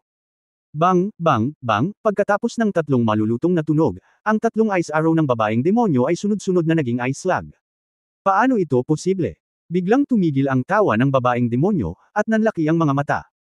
Nakita niya na ang 3 ice arrow ay tumatama sa mga vital point ni Yang Yian, ngunit ang mga ito ay naging ice slug sa isang kisap mata. Si Yang Yian lang ang nakabalik sa kanyang katinoan at nakaalam kung ano ang nangyari ngayon. Siyempre, ang bug ang gumawa ng hakbang. Ang kritikal na pagtama ng surot ay naging sanhi ng pagkabasag ng 3 ice arrow ng babaeng demonyo na parang latak ng tofu sa harap ng surot. Ang bug ay nagtagumpay sa isang strike at lumipad pabalik sa kamay ni Yang Yian nang walang anumang pagbabago. Ang talento ng bug ay tulad ng sinabi ni Master Yun Changxi sa simula. Ito ay immune sa maraming magic powers. Ibig sabihin, kapag umatake ito, hindi ito magbubunga ng anumang pagbabago sa espiritual na kapangyarihan. Maaari itong tumahimik. Bilang karagdagan, ang bug mismo ay isang larva, at ang sukat ng katawan nito ay halos kasing laki ng isang maliit na kuko. Talagang mahirap para sa mga ordinaryong tao na mahanap ang pagkakaroon ng bug. Bitik. Ang yelo sa paa ni Yang Yian ay natunaw din halos sa oras na ito. Sa biglaang puwersa, sa isang click, makakagalaw agad ang kanyang mga paa. Sa oras na ito, muling sumalakay ang babaeng demonyong nag-react. Siya ay may malungkot na mukha, at ang kanyang mga kamay ay nasa kanyang bibig sa punto sa pagitan ng kanyang mga kilay. Ikanaway niya ang kanyang mga kamay sa hangin kay Yang Yian. Sa susunod na sandali, lumitaw ang mga itim na lotus sa ulo ni Yang Yian at sa paligid niya. Kakaiba ang itsura nito. Hindi ko alam kung anong uri ng black magic ang ibinabato ng babaeng devil head, na magdudulot ng kakaibang black lotus, ngunit hindi nakakaramdam ng anumang panganib si Yang Yian. Sa ilang sandali, halos napapalibutan si Yang Yian. Ang pamamaraan ni Yang Yiu ay simple at magaspang. Inatake niya ang Dragon Slaying Sword sa kanyang kamay, at agad na nilaslas ang dalawang papalapit na itim na lotus sa kanyang harapan. Sa oras na ito, ang babaeng demonyong si Hong Fu ay may panunuya sa kanyang mga labi. Puff, pagkatapos ng dalawang tunog, nakaramdam ng kaunting lamig si Yang Yiu. Ginamit niya ang lahat ng kanyang lakas sa pag-atake gamit ang espada, at ang dalawang itim na lotus ay agad na nahati sa apat na talulot ng Dragon Slaying Sword. Ngunit, napakadali nito, tulad ng isang buong lakas na suntok sa koton. Dapat may mali kapag abnormal ang mga bagay. May problema, may kakaiba. Nang ganoon ang iniisip ni Yang Yiu sa kanyang puso, talagang may problema. At ito ay isang malaking problema. Ang itim na lotus na nahati sa apat na talulot ay biglang sumambulat na may malakas na pagbabago-bago ng enerhiya. Para bang ang gravity ng dalawang bundok ay lumitaw sa kanyang katawan, at isang mabigat na presyon sa kanyang katawan sa isang iglap. Halos madurog si Yang Yiu sa lupa sa kawalang ingat. Kabanata 476, Bug na lumalaban sa langit. Ang kanyang kaliwang binti ay agad na yumuko, at nadurog ng napakalaking gravity, na bumubuo ng isang nakaluhod na poster. Sa oras na ito, ang puso ni Yang Yiu ay nabigla. Ito ang kapangyarihan ng dalawang itim na lotus. Sa oras na ito, mayroon pa ring 16 na itim na bato na dahan-daang bumababa sa paligid niya, papalapit sa kanyang katawan. Iniisip niya kung ang natitirang 16 na itim na lotus ay bumukas, madudurog kaya siya sa isang meat pie. Sa oras na ito, nakita ni Yang Yiu ang babaeng Diablo na si Hang Fo, na nakatayo pa rin ng mahigit 10 metro ang layo, na nakangiti ng nakakatakot. Isang itim na liwanag ang kumislap sa kanyang kamay, at lumitaw ang isang espiritual na sandata. Ito ay isang mahabang espada na kumikislap na may mahinang liwanag, tulad ng isang samurai sword ng Dongzhou, ngunit ito ay naiiba. Ang talim ay may mga pattern at ang hawakan ay isang bungo. Pagkatapos ay itinaas ng babaeng demonyo ang kutsilyo, ngumiti ng masama, at hakbang-hakbang na naglakad patungo sa kanya. Ang ekspresyon ng babaeng Diablo na si Hang Fo sa mga oras na ito ay parang pas ang naglalaro ng daga, at para siyang makikipaglaro sa isang tao sa kamatayan. Proud na proud siya. Bang! Sumambulat ang dalawa pang itim na lotus. Kaagad, bumiyak ang mga paa ni Yang Yian, sumambulat ang ibabaw ng yelo, at yumuko ang kanyang baywang. Idinagdag muli ang malaking gravity, at sa pagkakataong ito ay yumuko si Yang Yian, dahil mabigat ito, at biglang umabot sa kanyang limitasyon. Kung isa pang itim na lotus ang sumabog, alam niyang tiyak na babagsak siya sa lupa. Tsaka ang daming black lotuses. Sa pagtingin sa babaeng Diablo na si Red Buddha ay dumarating na may dalang higanteng kutsilyo, nagmura si Yang Yian sa kanyang puso, papatayin ng matandang bruha ang aking kaibigan. Ano ang dapat kong gawin? Napakaraming black lotuses na malapit ng sumabog. Kahit na walang ginagawa ang babaeng demonyo, ang napakalaking pressure ay maaaring magpainom sa kanya ng isang kaldero. Gayunpaman, sa pagtingin sa hitsura ng babaeng Diablo, puputulan niya ang kanyang sarili gamit ang isang kutsilyo. Sa sandaling ito, parang langgam si Yang Yian sa mainit na palayok, nalilito, at hindi alam kung ano ang gagawin saglit. Sa oras na ito, nagkaroon ng pagbabago sa larangan. Minsan ang mga sorpresa ay madalas na nangyayari ng hindi sinasadya. Ang mga surot ay lumabas at nagbigay kay Yang Yian ng malaking sorpresa.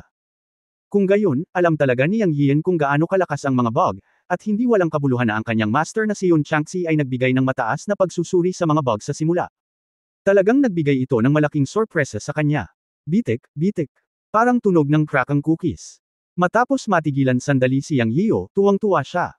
Gayunpaman, nakita niyang napakaliit ng katawan ng insekto kaya hindi ito pinansin, ngunit talagang nilamon nito ang itim na lotus na daan-daan at libu-libong beses na mas malaki kaysa sa katawan nito.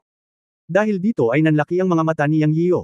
Siya Palihim na sinampal ang kanyang mga labi sa kanyang puso, mayroon bang ibang tiyan kunpat sa tiyan ng insekto? Sa kanyang paningin, ibinuko ng insekto ang maliit na bibig nito at kinagat ang itim na lotus, at nawala ang isang itim na lotus, at ang bilis ay kasing bilis ng kidlat. Wala pang 3 paghinga, ang itim na lotus na nakapalibot sa katawan ni Yang Yiyo ay tuluyan ng nilamon ng insekto. Isa lang itong insektong lumalaban sa langit na kaya pang lumunok ng itim na lotus. Dahil dito, nagkaroon ng ilusyon si Yang Yiyo na ang pinalaki niya ay hindi isang insekto, ngunit isang piksyo. Sa oras na ito, ang pinaka-nagulat na tao ay ang babaeng demonyong si Red Buddha. Siya ay orihinal na hawak ang mahabang kutsilyo sa kanyang kamay, handang patayin si Yang Yiyo gamit ang isang kutsilyo sa ilalim ng pamimilit ng itim na lotus. Ngunit sa isang kisap mata, nawala ang itim na lotus spell na ginawa niya sa malaking halaga. Ito, nawala sa manipis na hangin. Masyadong kakaiba ang eksenang ito. Ang mga hakbang na papalapit kay Yang Yiyo ay biglang huminto 4 o 5 metro ang layo, natulala. Ito ay masyadong kakaiba. Sa mga mata ng babaeng Diablo na si Red Buddha, si Yang Yiyo ay talagang isang freak na hindi maaaring tretuhin ng may sentido komun, kaya hindi siya nang ahas na lumapit kay Yang Yiyo. Ikaw, paano mo nagawa? Ang babaeng Diablo na si Red Buddha ay nagtanong kay Yang Yiyo na nanlalaki ang mga mata. Haha, ito lang ba ang kaya mong gawin? Ngumisi si Yang Yiyo at pinabulaanan ang babaeng demonyong si Red Buddha sa parehong tono.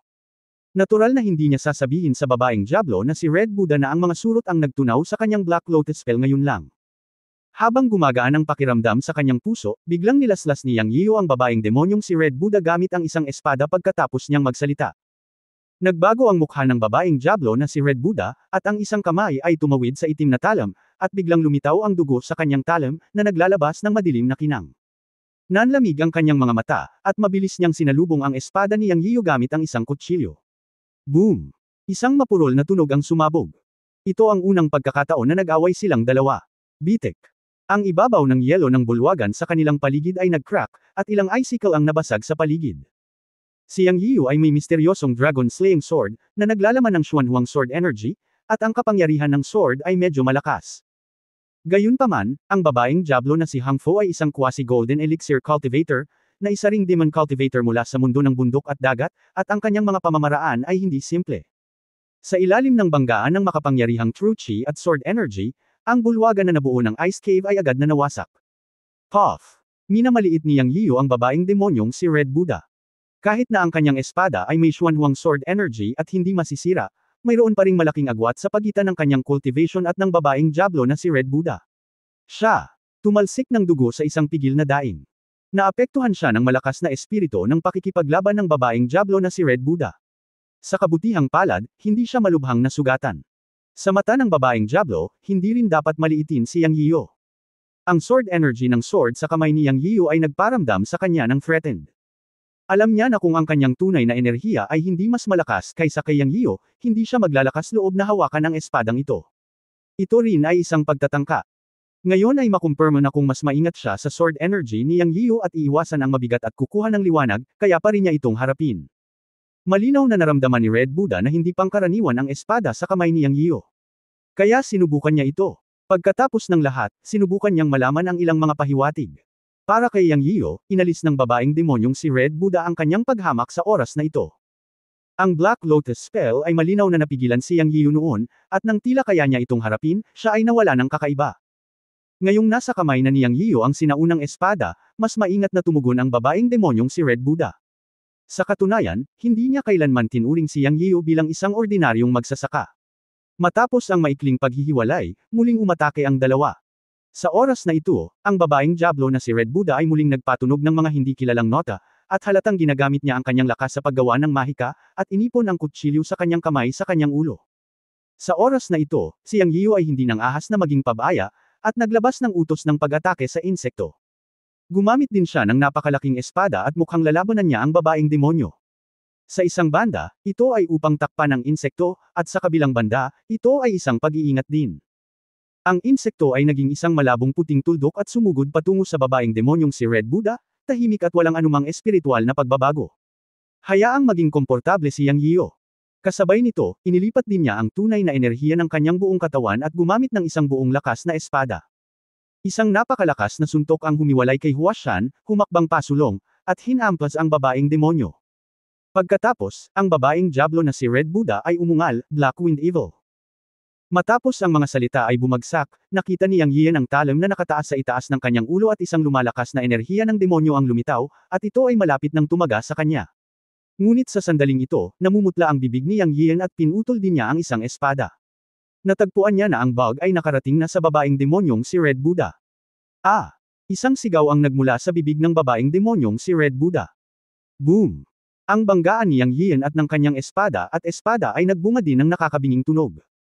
Mula sa hiyawan, narinig ni Yang Yian ang takot ng babaeng demonyong si Red Buddha. Sa kanyang pagsigaw, nakita niya ang kanyang katawan na lumilipad pabalik, na dapat ay tagumpay ng surot. Ungol. Pagkatapos ay umungal ang babaeng Diablo na si Red Buddha, at ang kanyang katawan na lumilipad pabalik ay tumama sa yelong dingding ng bulwagan. Boom! Crack! Nagsimulang manginig ang buong bulwagan, nahulog ang malalaking piraso ng yelo, at sumabog din ang lupa. Habang pabalik-balik ang laban ng dalawa, sinira nila ang istruktura ng Ice Cave, dahilan para gumuho ang buong Ice Sculpture Hall. Nakita ni Yang Yiu na ang babaeng Diablo ay inatake ng mga insekto at inilagay sa dingding ng yelo. Hindi niya alam kung ano ang nangyayari. Noong una ay gusto niyang tapusin siya, ngunit ngayon ang bulwagan ay nagpakita ng mga senyales ng pagbagsak, kaya naisip niya na mas mabuting tulungan sina Ruth at Wumakyo. Ang dalawa ay malubhang nasugatan ng babaeng Diablo noon, at pinuntahan sila ni Chen Baiwan. Nakita na sila ni Yang Yiu sa gilid ng kanyang mata. Kahit na sila ay malubhang nasugatan, maaari pa rin nilang labanan si Chen Baiwan, kaya hindi siya nagmamadali. Nang lumingon siya, nakita niya ang figure ni Chen Baiwan na naglalaho sa isang kuweba ng yelo sa sulok ng bulwagan. Parehong nahihiya sina Ruth at Wumakyo, ngunit sa kabutihang palad ay maayos sila. Matapos maputol ang isang malaking bloke ng yelo mula sa pagkahulog, si Yang Yiu ay sumugod kay Ruth at Wumakyo, "Okay ka lang. Huwag kang mag-alala, sir. Master, okay lang kami. Umalis muna tayo dito, guguho ito." Pagkatapos sabihin iyon, sinulyapan ni Yang Yiu ang babaeng Diablo na si Red Buddha na tinamaan ng mga surot at binasag ang pader ng yelo, ngunit hindi niya ito nakita. Dapat ay lumikas na siya. Ngunit hindi nag-alala si Yang Yiu, dahil hindi dapat bumalik ang mga bug. Mula sa pangunawa, ang mga surot ay tila nag-drill sa katawan ng babaeng demonyo. May mga kuweba ng yelo sa paligid ng bulwagan.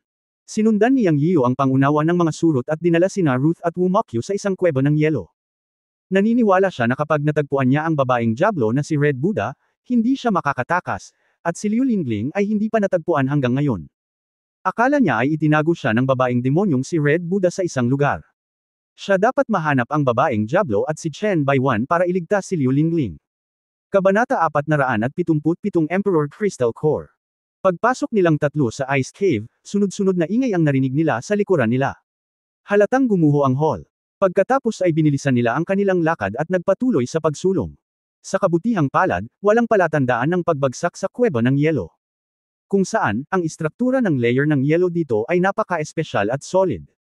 Tinataya ni Yang Yiu na kung siya at ang babaeng Diablo na si Red Buddha ay hindi gumamit ng mahika, marahil ang isang normal na labanan ay hindi magdudulot ng malaking pinsala sa kuweba ng yelo. Nang maramdaman ang koneksyon sa mga insekto, pinangunahan ni Yang Yiu sina Ruth at Wumakyo na mag-shuttle sa malamis na Ice Cave, at umikot-ikot. Mula sa kalupaan, tila patuloy itong umaabot pababa. Hindi ko alam kung nasaan sila ngayon sa banal na bundok. Nag-drill ba sila sa kailaliman ng banal na bundok, o sa ilalim ng lupa ng banal na bundok? Anyway, nararamdaman niya ang koneksyon sa mga insekto at laging mahahanap ang babaeng Diablo na sina Red Buddha at Chen Baiwan. Ngayon ay hinahangaan niya ang kanyang Panginoon na si Yun Changxi hanggang sa punto ng pagpapatira pa. Ang matanda ang nagpumilit na gamitin ang kanyang blood essence sa paggawa ng mga insekto at sinabi sa kanya ang tungkol sa iba't ibang talento ng mga insekto, na naging dahilan ng sorpresang hatid sa kanya ng mga insekto ngayon. Sa pag-iisip ng iba pang makalangit na talento ng surot, ang puso ni Yang Yian ay nanginginig sa pananabik. Kung ang bug ay nag-drill sa katawan ng babaeng Diablo na si Red Buddha sa sandaling ito, kung gayon walang duda na ito ay magdadala sa kanya ng isang malaking sorpresa. Inaasahan ito ni Yang Yian. Sa pag-iisip nito, hindi lang niya binilisan ang kanyang lakad. Ngunit mahirap para kay Ruth at Wumakyo sa likuran niya. Malubhang nasugatan sila ng babaeng demonyo noon, at nasugatan sila sa pakikipaglaban kay Chen Baiwan. Ngayon sila ay tumatakbo ng ligaw sa likod ni Yang Yian, at sa wakas ay hindi nila ito nakayanan. Napaungol si Ruth, iniluwa ang isang bibig ng dugo mula sa sulok ng kanyang bibig, at bumagsak sa lupa. Nagmadali si Wumakyo na tulungan siya, ngunit isa rin siyang clay Buddha, at ang dalawa ay nahulog sa lupa ng magkasama. Ito ay hindi. Hanggang sa oras na ito na narinig ni Yang Yian ang isang bagay na mali. Huminto siya at tumingin sa mga ladrilyo, at nalaman na nahulog sa lupa sina Ruth at Wumakyo. Siya! Mabilis na tumalikod at sinabi sa kanilang dalawa, "Kamusta?" Habang nagsasalita, ang kanyang espiritual na kamalayan ay nawala at nalaman na ang kanilang mga pinsala ay napakalubha. Saka lang siya nag-react na pabaya siya. Nag-aalala lamang siya sa paghabol sa babaeng demonyo, ngunit nakalimutan na sila ay nasugatan noon. "Master, ayos lang ako." "Sir, ayos lang din ako." Alam ng dalawa na si Yang Yiyo ay nagmamadaling habulin ang babaeng Diablo, at sinusubukan nilang bumangon. "Okay, huwag kang humawak. Napabayan kita. Pagalingin mo muna ang iyong mga sugat." Hindi makakawala ang babaeng demonyo at si Chen Baiwan. Habang nagsasalita, hiniling ni Yang Yiyu sa dalawa na ibuka ang kanilang mga bibig at binigyan ng bawat isa sa kanila ng isang patak ng tubig ng buhay. Ang tubig ng ang buhay ngayon ay may na-upgrade na antas at mas mabilis para sa pagpapagaling. Pagkalipas ng 5 minuto, parehong naka-recover sina Ruth at Wu Mokyu mula sa kanilang mga pinsala. "Salamat, Master." "Salamat, Sir." "Okay, huwag ka munang magpasalamat sa akin, habulin natin ang babaeng Diablo na sina Hong Fo at Chen Baiwan, naniniwala akong narito si Liu Lingling." Sinabi ni Yang Yiyu habang naglalakad, at pagkatapos ay tinanong si Ruth, "Nakabilang na ba sina Ruth at Chen Baiwan sa iyong pamilya?" "Kung tutuusin ang sitwasyon ngayon, parang pinagtaksilan niya ang pamilya mo." Nakikinig sa babaeng Diablo na si Hong Fo, tila nahuli siya ni Amos para sa sakripisyo, ngunit napabuti nito ang kanyang kakayahan. "Oo, alam ko ang pagdating ni Chen Baiwan. Siya ang pinuno ng organisasyon ni Guhua sa Jiusho. Ilang buwan na siya sa pamilya namin." Gayunpaman, si Amos ay palaging namamahala sa Guhua Killer Organization. "Isang beses ko lang nakilala si Chen Baiwan, at pinuntahan ko siya para malaman ang tungkol sa iyong impormasyon. After that, wala na kaming intersection." Ngayon ay tila matagal nang alam ng babaeng demonyong si Hong Fo at Chen Baiwan ang sitwasyon ng aming pamilya. Nagsaanib puwersa sila para makapasok sa Holy Mountain, o dapat ay gusto ni Amos na ipadala ang babaeng Diablo na si Hong Fo sa Holy Mountain. Ngunit, ngayon ay tila sinamantala ng babaeng Diablo ang sitwasyon at maaaring nakalusot sa banal na bundok. Naabot pa niya ang ilang uri ng kasunduan kay Amos, na humantong sa katotohanan na ang mga sakripisyong ipinadala ni Amos sa banal na bundok ay para sa babaeng Diablo at kay Chen Baiwan, at nilabag din ito ang tuntunin ng pagpapadala ng mga sakripisyo tuwing 3 buwan at sa gabi ng kabilugan ng buwan. Ito ay naging pagpapadala ng mga sakripisyo sa banal na bundok paminsan-minsan. Napakatahimik ni Ruth nang magsalita, at tila hindi siya nagalit na winasak ng babaeng demonyong si Hong Fo at Chen Baiwan ang banal na bundok ng kanilang pamilya. Tumango si Yang Yian at sinabing, "Dapat magkatulad ang iyong pagsusuri." Gayunpaman, nang makitang ang kapangyarihan ng babaeng Diablo na si Hong Fo at Chen Baiwan ay tumaas ng husto, "Kung hindi ako nagkakamali, ang mga matatanda ng iyong pamilya ay dapat na naging biktima ng masamang kapangyarihan ng babaeng Diablo." Siguro, wala pa ring pagbabago sa emosyon si Ruth. Curious na tanong ni Yang Yian, "Hindi ka ba malungkot saglit?" "Guro, ang mga matatanda ay mula sa nakaraang henerasyon. Mahigpit na nagsasalita, mayroon kaming maliit na relasyon. Sa aking puso, ang mga matatanda ay simbolo lamang." Ngumiti si Yang Yian at umiling. Ang mga dayuhan ay walang relasyon sa dugo na ipinasa mula sa henerasyon hanggang sa henerasyon sa Jiusho. Habang nag-uusap sila, madilim ang paningin nilang tatlo, ngunit lumabas sila ng ice cave at nakarating sa isang lugar na may istrukturang bato. Isang stone chamber door ang lumitaw sa harap nila, na may bat na estatwa sa pinto. Nang makarating dito ang layer ng yelo, wala na ito. Ang lumitaw sa paningin ay isang lihim na silid na gawa sa kulay abong mga bato. "Sir, hindi naman po ito malaking libingan ha?" Lumapit si Kier at sinabing, "Sino ang nakakaalam, mayroon bang libingan ng iyong pamilya sa banal na bundok ni Ruth?" Casual na tanong ni Yang Yian. "Master, hindi ko rin alam dito. Baka meron." Pagkatapos ng lahat, ang banal na bundok at ang pamilya ay umiral sa Europa sa daan-daan o libu-libong taon. Hindi siguradong sabi ni Ruth. "Sige, umatras na kayo. Bubuksan ko itong batong pinto." Nasa loob ang aura ng babaeng demonyong si Red Buddha. Itinaas ni Yang Yiyu ang dragon slaying sword sa kanyang kamay at nilaslas ito sa pintong bato. Bang! Ang pintong bato ay nabasag sa pamamagitan ng isang espada, at ang alikabok ay lumipad. Natakot si Yang Yiyu sa kakaiba, kaya hindi niya itinulak ang pinto gamit ang kanyang mga kamay, at direktang sinira ito ng marahas. Nang kumalat ang alikabok, lumitaw ang isang madilim na silid na bato, na mukhang sobrang madilim at talagang parang isang sinaunang libingan. Nanguna si Yang Yiyu at pumasok sa stone chamber, ngunit si Ruth sa gilid ay sumimangot at nagsabi, "Guro, nakakaramdam ako ng napakalakas na hininga, ang hininga ng aking mga tao." "Vampira." "Oo, napakalakas ng hininga. Tingnan muna natin." Habang nag-uusap sila, naglakad silang tatlo ng ilang hakbang at kitang-kita nila ang sitwasyon ng stone chamber. Ito ay hindi masyadong malaki, na may halos 100 pantay na nahahati na mga puwang, ngunit ito ay puno ng gintong sarcophagi. Sa isang sulyap, mayroong 28 gintong kabaong. Gayunpaman, nang tumingin ang tatlo sa gitna, nakita nila na may kakaibang kabaong sa gitna, parang buwan na napapaligiran ng mga bituin. Isang lilang kabaong.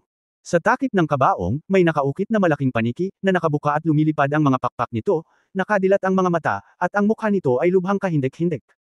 Itong kabaong lang din ang may nakaukit na paniki. Sa pagkakataong ito, nabigla si Ruth at hindi napigil ang maglakad pasulong ng ilang hakbang. May kaunting pananabik sa kanyang mukha, tumingin siya sa lilang kabaong at bumulong sa sarili, totoo ang mga alingaw-ngaw ng pamilya. Isa talaga itong 5-baht purple gold coffin.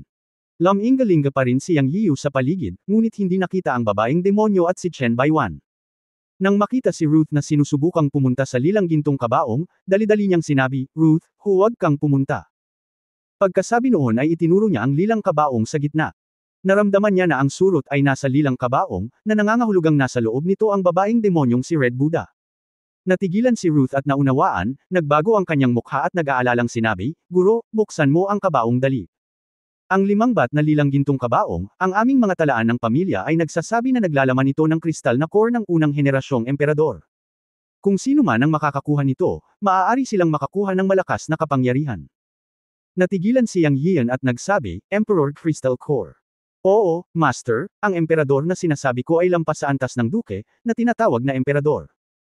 Ang Crystal Core ay ang espiritual na kapangyarihan ng ating mga vampira. Kung mas mataas ang antas ng mga vampira, mas malakas ang espiritual na kapangyarihan. Ang maalamat na unang henerasyon ng Emperor Crystal Core ay may malakas na kapangyarihan na yumanig sa mundo at umiiyak ng mga multo. Itigil na natin ta. Kung ito ay kinuha ng babaeng Diablo, ang kahihinatnan ay magiging kapahamakan. Mukhang balisa at ini si Ruth. Sa katunayan, sabik na sabik siya sa Emperor Crystal Core. Nagbago ang mukha ni Yang Yian. Naramdaman niyang nasa lilang kabaong ang surot. Kung talagang nilamon ito ng babaeng demonyo gaya ng sinabi ni Ruth, malaking gulo. Umalis ka na. Agad na tumalon si Yang Yian at nilaslas ng espada ang lilang kabaong. Bang! Sa sandaling ito, isang gintong kabaong ang sumabog. Yang Yiu, itigil mo ito, kung hindi, papatayin ko ang iyong babae. Sa hindi inaasahang pagkakataon, lumabas si Chen Baiwan sa gintong kabaong at sinigawan si Yang Yiu na huminto. Nakita ni Yang Yiu si Chen Baiwan mula sa gilid ng kanyang mata, ngunit nabigla siya at napahinto bigla. Dahil sa sandaling ito ay may hawak na hostage si Chen Baiwan, na si Liu Lingling ang kanyang hinahanap. Sa sandaling ito, si Chen Baiwan. Ang kamay ni Liu Lingling ay nasa leeg ni Liu Lingling at sinakaw si Liu Lingling para takutin si Yang Yiu. Nakita ni Yang Yiu na kailangang huminto si Liu Lingling, at masaya siya. Bagamat si Liu Lingling ay sinakaw ni Chen Baiwan sa oras na ito, siya ay buhay pa, na nagpagaan ng pakiramdam ni Yang Yiu.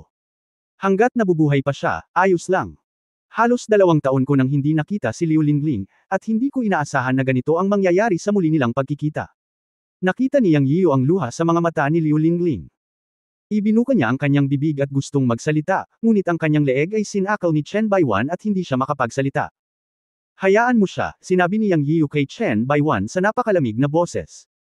Kabanata 478 ang kalamidad ni Liu Lingling. Sa pagharap sa nakakatakot na mga salita ni Yang Yiu, walang takot si Chen Baiwan at nakangiting sinabi, "Hindi naman inaasahan ni Yang Yiu yun, di ba? Darating ang araw na matatakot kang gumamit ng dahas."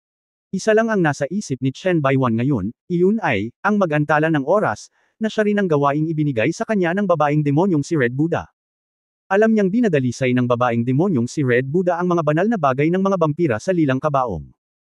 Narinig niya ang tungkol sa mga banal na bagay ng mga vampira mula kay Amos, ngunit hindi niya inaasahan na matatagpuan ang kayamanang ito sa banal na bundok. Sa simula, binibigyang pansin niya ang mga galaw ni Yang Yiu sa China, at muli ay hindi sinasadyang natuklasan si Yang Yiu.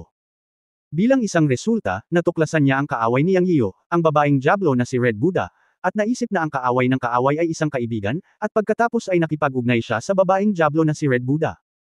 Nang maglaon, upang maiwasan ang Shenlangtan, ang dalawa ay nagtungo sa Europa at natagpuan ang kanilang matandang amo na si Amos. Ngunit sino ang nakakaalam na pagkatapos makita ni Amos ang babaeng Diablo na si Red Buddha, nagkaroon siya ng ideya na daliseyan ang babaeng Diablo na si Red Buddha. Dahil sa paningin ni Amos, ang babaeng demonyong Red Buddha ay isang blood clan mula sa silangan, ngunit sa katunayan ang babaeng demonyo ay isang zombie monghe, hindi isang simpleng zombie. Nang maglaon, hindi alam kung ano ang sinabi ng babaeng Diablo kay Amos, at hindi na muling kumilos si Amos. Sa halip, ipinadala niya siya sa banal na bundok. Naisip ni Chen Baiwan na dapat magkaroon ng ilang uri ng kasunduan sa interes sa pagitan ng dalawa, at ang interes na ito ay ang kayamanan ng pamilya Dracula, ang kristal na core ng unang henerasyon ng mga emperador. Noong panahong iyon, nangako na si Chen Baiwan ng katapatan sa babaeng Diablo at sinundan siya sa Holy Mountain. Sa Holy Mountain, ang babaeng Diablo na si Red Buddha ay gumamit ng mga mahiwagang paraan upang pinuhin ang tagapag-alaga na matanda ng pamilya Dracula at lubos na nadagdagan ang kanyang kapangyarihan. Nang maglaon, kasama ang mga sakripisyong ipinadala ni Amos, ang babaeng Diablo ay sumipsip ng dugo araw-araw upang magsanay ng masasamang kasanayan. Pagkatapos maging malakas, pumunta siya dito at nalaman niyang may mga vampira na kristal sa loob ng 28 gintong kabaong. Nakinabang din siya rito. Ang dalawa ay hinihigop at pinino ang mga kristal na core, at ang kanilang paglilinang ay tumaas ng husto. Nakamit ni Chen Baiwan ang lakas na maihahambing sa ikasyam na antas ng likas na kaharian, ngunit sa mga salita ng babaeng demonyong si Red Buddha, ito ang huling yugto ng pagbuo ng pundasyon ng larangan ng paglilinang. Tulad ng para sa emperador na kristal na core sa lilang kabaong, hindi ito hinihigop at pino, dahil sa mga salita ng babaeng demonyong si Red Buddha, mayroong natitirang kamalayan sa Emperor Crystal Core, na napakalakas. Ayon sa kanya, ito ay katumbas ng ilang sobrang espiritual na kamalayan sa antas ng nascent soul. Hindi siya naglakas loob na pinuhin at i-absorb ito bago siya sigurado. Ngunit ngayon, pinilit siya ni Yang Yiu sa isang dead end. Tila naglagay si Yang Yiu ng ilang kakaibang nilalang sa katawan ng babaeng demonyo.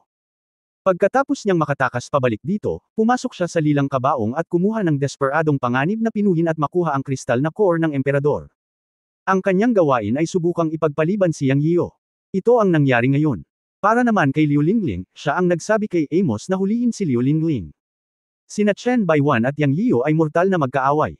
Inimbestigahan niyang mabuti si Yang Yiu at nalaman niya ang tungkol sa kaklase ni Yang Yiu na si Liu Lingling. Nalaman din niya na mayroon siyang kakaibang relasyon kay Yang Yiu. Matapos malaman na si Liu Lingling ay nasa goal, hiniling niya kay Amos na hulihin si Liu Lingling, para lang pahirapan si Liu Lingling at pahirapan si Yang Yiu. Gayunpaman, nang malaman ng babaeng Diablo ang tungkol sa relasyon ni Liu Lingling at Yang Yiu, pinigilan niya itong pahirapan si Liu Lingling.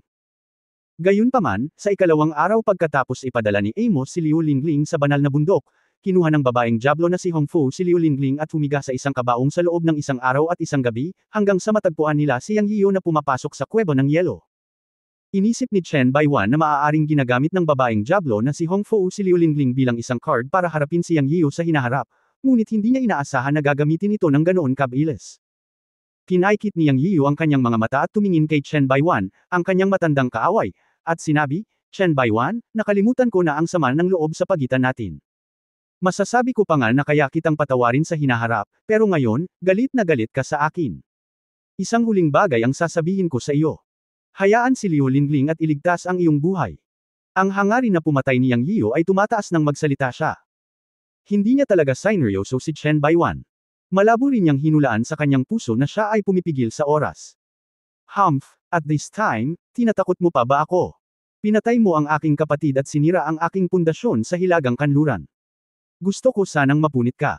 Sinasabi ko sa iyo na kung maglakas loob kang lumipat, papatayin ko muna si Liu Lingling, at ikaw, Yang Yiu, ay pagsisisihan mo ito sa natitirang bahagi ng iyong buhay. Si Chen Baiwan ay umatungal kay Yang Yiu na parang baliw, at tila siya ay talagang walang takot. Sa oras na ito, narinig ni Yang Yiu ang mga salita ni Wu Mokyo sa kanyang isip, Sir, handa na ako, ngunit si Wu Mokyo ang nagtatago sa tabi ni Chen Baiwan, nakikipag-usap kay Yang Yiu, handang iligtas ang mga tao anumang oras. Kinaikit ni Yang Yian ang kanyang mga mata, biglang itinaas ang kanyang kamay, at inipon ang malakas na tunay na enerhiya sa kanyang palad, at sinampal sa hangin ang lilang gintong kabaong. Maglakas loob ka, sigaw ni Chen Baiwan. Here, gawin mo.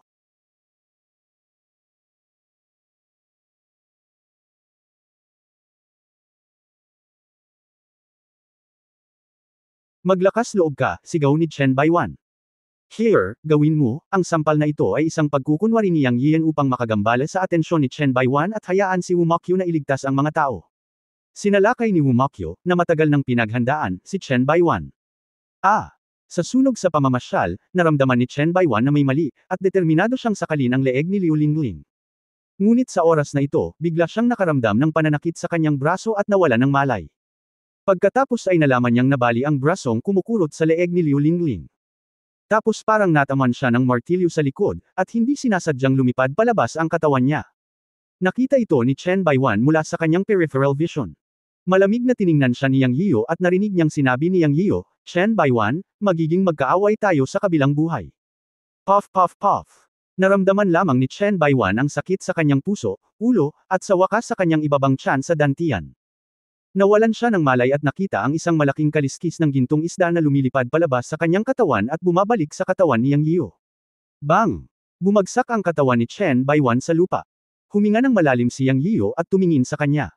Ang matandang kaaway na ito sa wakas ay natapos na. Hinahangaan pa rin ni Yang Yiyo si Chen Baiwan sa kanyang puso. Ilang beses na siyang nagdulot ng problema sa kanya, ngunit palagi siyang nakatakas sa pinakakritikal na sandali. Walang maraming mga kaaway na maaaring makawala kay Yang Yiyo ng ilang beses at magdulot sa kanya ng kaguluhan. Si Chen Baiwan talaga ang una. Ngayon ang sama ng loob sa pagitan nila ni Chen Baiwan ay natapos na. Ito ay talagang isang pagpapakita ng lakas. Bagamat sinundan ni Chen Baiwan ang babaeng Diablo na si Hang Fo at tumaas ng husto ang kanyang lakas, at masasabi pa nga na nalantad siya sa paglilinang, ang landas ng paglilinang ng babaeng Diablo na si Hang Fo ay isang masamang landas, at pagkatapos ng lahat, wala siyang matatag na antas ng lakas ng hakbang-hakbang na paglilinang. Kung hindi magiging madali para kay Chen Baiwan, na may lakas ng ikasyam na antas ng likas, na patayin siya ngayon. Siyempre, ang palihim na pag-atake ni Wu Mokyo ay may mahalagang papel, na nagbigay daan kay Yang Yiyo na isakripisyo ang Dragon Scale upang patayin si Chen Baiwan. Sir! Nang saglit na wala sa isip si Yang Yiyo, narinig niya ang sigaw ni Wu Mokyo. Lumingon si Yang Yiyo at nakita si Liu Lingling sa mga bisig ni Wu Mokyo habang nakapikit. Bumilis ang tibok ng puso niya at napalingon siya sa gilid nila. Anong nangyayari? Habang nagsasalita, inilagay ni Yang Yiyo ang kanyang kamay sa palso ni Liu Lingling at ginamit ang kanyang tunay na lakas upang suriin ang kanyang kondisyon. Itong kapatid na babae. Parang may lason sa katawan, nagsalita si Wu Mokyo sa tenga ni Yang Yiyo. Sa oras na ito, si Liu Lingling ay tila nakoma, sinuri ito ni Yang Yiyo at lumubog ang kanyang puso sa ilalim ng lambak. Sa kanyang pagsusuri, ang katawan ni Liu Lingling ay talagang nabura ng malamig na puwersa ng lason ng bangkay. Ang pangunahing punto ay na ito ay ganap na umiiral sa dugo, at ang lason ng bangkay at dugo ay pinagsama. Ito ay isang mahirap na problema na siya ay walang magawa. Ang mukha ni Yang Yiyo ay sobrang pangit. Iniunat niya ang kanyang kamay at pinindot ang acupoints ng mga meridian ni Liu Lingling, tinataka ng sirkulasyon ng kanyang dugo. Kung tama ang hula niya, si Liu Lingling ay dapat na sinaktan ng babaeng demonyong si Red Buddha. Ang babaeng Diablo na si Red Buddha ay isang zombie, at hindi lamang isang zombie. Siya ay isang taong marunong magsanay ng masasamang kasanayan. Pambihira ang lason ng bangkay niya. Sinabi ni Master Yun Changxi sa simula kung anong uri ng masamang paraan ang babaeng demonyong si Red Buddha. Bang! Sa sobrang galit ni Yang Yiyo ay sinuntok niya ang lupa, na gumawa ng malaking butas sa lupa. Naisasara na lamang niya ang dugo ni Liu Lingling para maiwasan ang pagkalat ng lason ng bangkay sa katawan nito. Kung hindi ito selyado ng mahabang panahon, si Liu Lingling ang susunod na zombie. Ito ay malamang na sinasadya ng babaeng demonyong si Red Buddha. Galit na galit si Yang Yiyo at maaari lamang maghintay na magising si Yun Changxi at humingi ng solusyon sa kanyang amo. Wala siyang alam tungkol sa paraan ng mga zombie. Marahil ito ang kapahamakan ni Liu Lingling. Sa pagtingin kay Liu Lingling, na namutla ang mukha, naramdaman ni Yang Yiyo ng hindi maipaliwanag na sakit sa kanyang puso. Walang nakakaalam tungkol kay Liu Lingling, ngunit palagi niya itong itinatago sa kanyang puso. Ang babaeng ito ang kanyang nakausap at masasabing nagpabago ng kanyang buhay at marami pang aspeto mula pa noong una. Isang kasinungalingan ang sabihing walang emosyon. Mula kinabukasan ng graduation, nang mag-abroad siya hanggang ngayon, bagamat hindi pa nagkokontak ang dalawa, at hindi man lang tumawag sa telepono, pareho silang iniisip sa kanilang mga puso. Maging si Lin Huan ay nagsabi na sa tuwing makikipag-chat sa kanya si Liu Lingling, ang pinakamaraming tanong ay tungkol sa kanya. Kahit na hindi pa nagsasalita si Yang Yiyan, iniisip pa rin niya ang tungkol sa kanya. Ano man ang mangyari, tiyak na makakahanap si Yang Yiyan ng paraan para iligtas si Liu Lingling. Nagpakain siya ng isang patak ng tubig ng buhay sa bibig ni Liu Lingling at pinagmasdan ito sandali. Tila walang epekto ang lason ng bangkay sa kanyang dugo. Dahil dito ay labis na kinasusuklaman ito ni Yang Yiyan kaya sinabi niya kay Wu Mokyo sa malalim na boses, Kier, alagaan mong mabuti si Lingling. Sir, huwag kang mag-alala, Kier will, nakita ni Wu Mokyo na ang Ginoo ay may malasakit sa babaeng ito na nagngangalang Liu Lingling. Pagkatapos ay tumingin si Yang Yiyo sa lilang gintong kabaong, o sa halip ay ang babaeng Diablo na si Red Buddha sa loob, ang kanyang mga mata ay puno ng pagpatay na layunin. Kabanata 479 na sumisipsip ng Crystal Core Feedback Energy. Nang tingnan ni Yang Yiyan ang lilang gintong kabaong, wala siyang hangganan na pumatay. Walang duda na si Liu Lingling ang kamay ng babaeng demonyong si Red Buddha. Sa pagharap sa babaeng Diablo na si Red Buddha, kinasusuklaman siya ni Yang Yian at nagkaroon ng maraming pananakit ng ulo. Ang babaeng Diablo na ito ay hindi kailanman tumigil mula nang siya ay palayain mula sa ilalim ng lupang libingan ng Vilya, at ang kanyang paglilinang ay lubos na napabuti sa tuwing sila ay magkikita. Sa pagkakataong ito siya ay isang quasi-golden elixir. Kung hindi dahil sa Dragon Slaying Sword at sa mga insekto, na medyo laban sa langit, baka itinumba na siya ng babaeng Diablo ngayon. Ngayong natagpuan na ng babaeng Diablo ang kayamanan ng pamilya Ruth, talagang nagbibigay ito ng sakit sa ulo ni Yang Yian. Ayon kay Ruth, may malamang na Emperor Crystal Core na maihahambing sa nascent soul level sa Purple Gold Coffin. Hindi nang ahas si Yang Yian na isipin kung ano ang mangyayari kung ito ay pino at hinihigop ng babaeng Diablo. Baka ipapaliwanag silang lahat dito ngayon. Hindi nang ahas na mag-antala, ang higanteng espada ay mabangis na naglaslas sa lilang gintong kabaong, at dapat na matakpan ang pagdadalisay ng babaeng Diablo sa kristal na core ng emperador. Boom! Pagkatapos ng isang espada, ang lilang gintong kabaong ay naputol. Ungol. Isang dagandong ang nanggaling dito, at ang babaeng demonyo ang talagang bumangon mula sa kabaong. Sa paningin ni Yang Yian, ibinuko ng babaeng demonyo ang kanyang bibig, inihayag ang dalawang matutulis na pangil at mabangis na lumipad patungo sa kanya. May matatalim na itim na kuko sa kanyang 10 daliri, isang pares ng mga mata na pulang dugo na parang mga parol, at mga linya sa kanyang mukha. Tila ang babaeng demonyo ay nasa isang marahas na kalagayan sa oras na ito. Tulad ng isang mamamatay tao sa labas ng hola, pupunitan niya ang lahat bago siya tumigil. Ang mabilis na pag-atake ng kidlat ay nabigla kay Yang Yian, at mabilis niyang itinaas ang Dragon Slaying Sword sa kanyang dibdib. Ding-dang! Dumating ang tunog ng pagtama ng bakal at bato sa isa't isa. Nagulat si Yang Yian. Nalaman niya na ang babaeng Diablo ay maaaring makabangga sa kanyang Dragon Slaying Sword gamit lamang ang kanyang mga kamay. Sa isang iglap, naramdaman niya ang isang malakas na puwersa na nagmumula sa Dragon Slaying Sword, na nagpalipad pabalik sa kanyang katawan sa kaguluhan ng dugo at chi. Bang! Malakas na hinampas ni Yang Yian ang dingding ng silid na bato, na naging sanhi ng pagka-dislocate ng ilan sa kanyang mga laman loob. Puff! Iniluwa niya ang isang subo ng lumang dugo. Guro! Sir! Parehong nagulat sina Wumakyo at Ruth at nagmamadaling hamarang sa harap ni Yang Yian. Kailangan niyang harangan ito. Nagtagumpay ang babaeng demonyo sa isang suntok at muling dumating. Ungol. Nagpakawala si Ruth ng mahabang dagandong, at ang mga gininto ang pakpak sa likod niya ay kumikislap, sumugod patungo sa babaeng Diablo. Si Wumakyo ay kumikislap at nawala sa lugar, at inatake din ang babaeng Diablo na si Red Buddha. Bang bang bang. Puff! Pagkatapos. Isang harapang pagtatagpo, sina Ruth at Wumakyo ay pinaalis ng babaeng Diablo na si Red Buddha at napahiyaw. Bam-antong hininga si Yang Yian at tumayo. Hindi niya inaasahan na pagkaraan ng ilang sandali, ang lakas ng pakikipaglaban ng babaeng Diablo na si Red Buddha ay wala sa mga chart. Walang alinlangan na nilamon ng babaeng Diablo ang Emperor Crystal Core ng unang henerasyon ng mga vampira sa pamilya Ruth, at sa gayon ay lubos na nadagdagan ang kanyang kapangyarihan. Ungol, dagandong, dagandong. Ang babaeng Diablo ay tumingin kay Yang Yian na may pulang mata na parang kuneho, at umungal mula sa kanyang bibig, ngunit tila puno ito ng sakit. Marahil ay hindi napigilan ng babaeng Diablo ang kapangyarihan sa Emperor Crystal Core matapos itong piliting lemunin. Anyway, parang nasa bingit na ng pagtakbo ang babaeng demonyo. At sa masakit na dagandong, hindi niya siya inatake, ngunit tumayo roon at nagsimulang manginig. Magandang pagkakataon. Gumalaw ang puso ni Yang Yian, at agad na tumalon at sinaksak ng espada ang babaeng demonyong si Red Buddha. Ungol. Gayunpaman, nang makita niyang sasaksakin na siya ng espada, hindi niya inaasahan na ang babaeng Diablo ay magiging mas mabilis kaysa sa inaasahan ni Yang Yian. Sa isang dagandong, iniunat niya ang kanyang kamay at direktang hinawakan ang kanyang espadang pumapatay ng dragon. Biglang may lumabas na puwersa. Si Yang Yian ay nagulat sa lahat, nagngangalit ang kanyang mga ngipin, at ang tunay na enerhiya sa kanyang katawan ay umikot, at siya ay nakalaya sa isang haplos. Siya! Halos mawala ang Dragon Slaying Sword. Namanhid ang buong kaliwang braso na may hawak ng espada. Sa oras na ito, naging malupit din si Yang Yian. Nakipag-usap siya sa bug sa kanyang isipan. Kitang-kita niya na ang surot ay nasa katawan ng babaeng demonyo. Marahil ang sakit ng babaeng Diablo ay hindi lamang sanhi ng paglunok sa kristal na core, kundi pati na rin ang surot.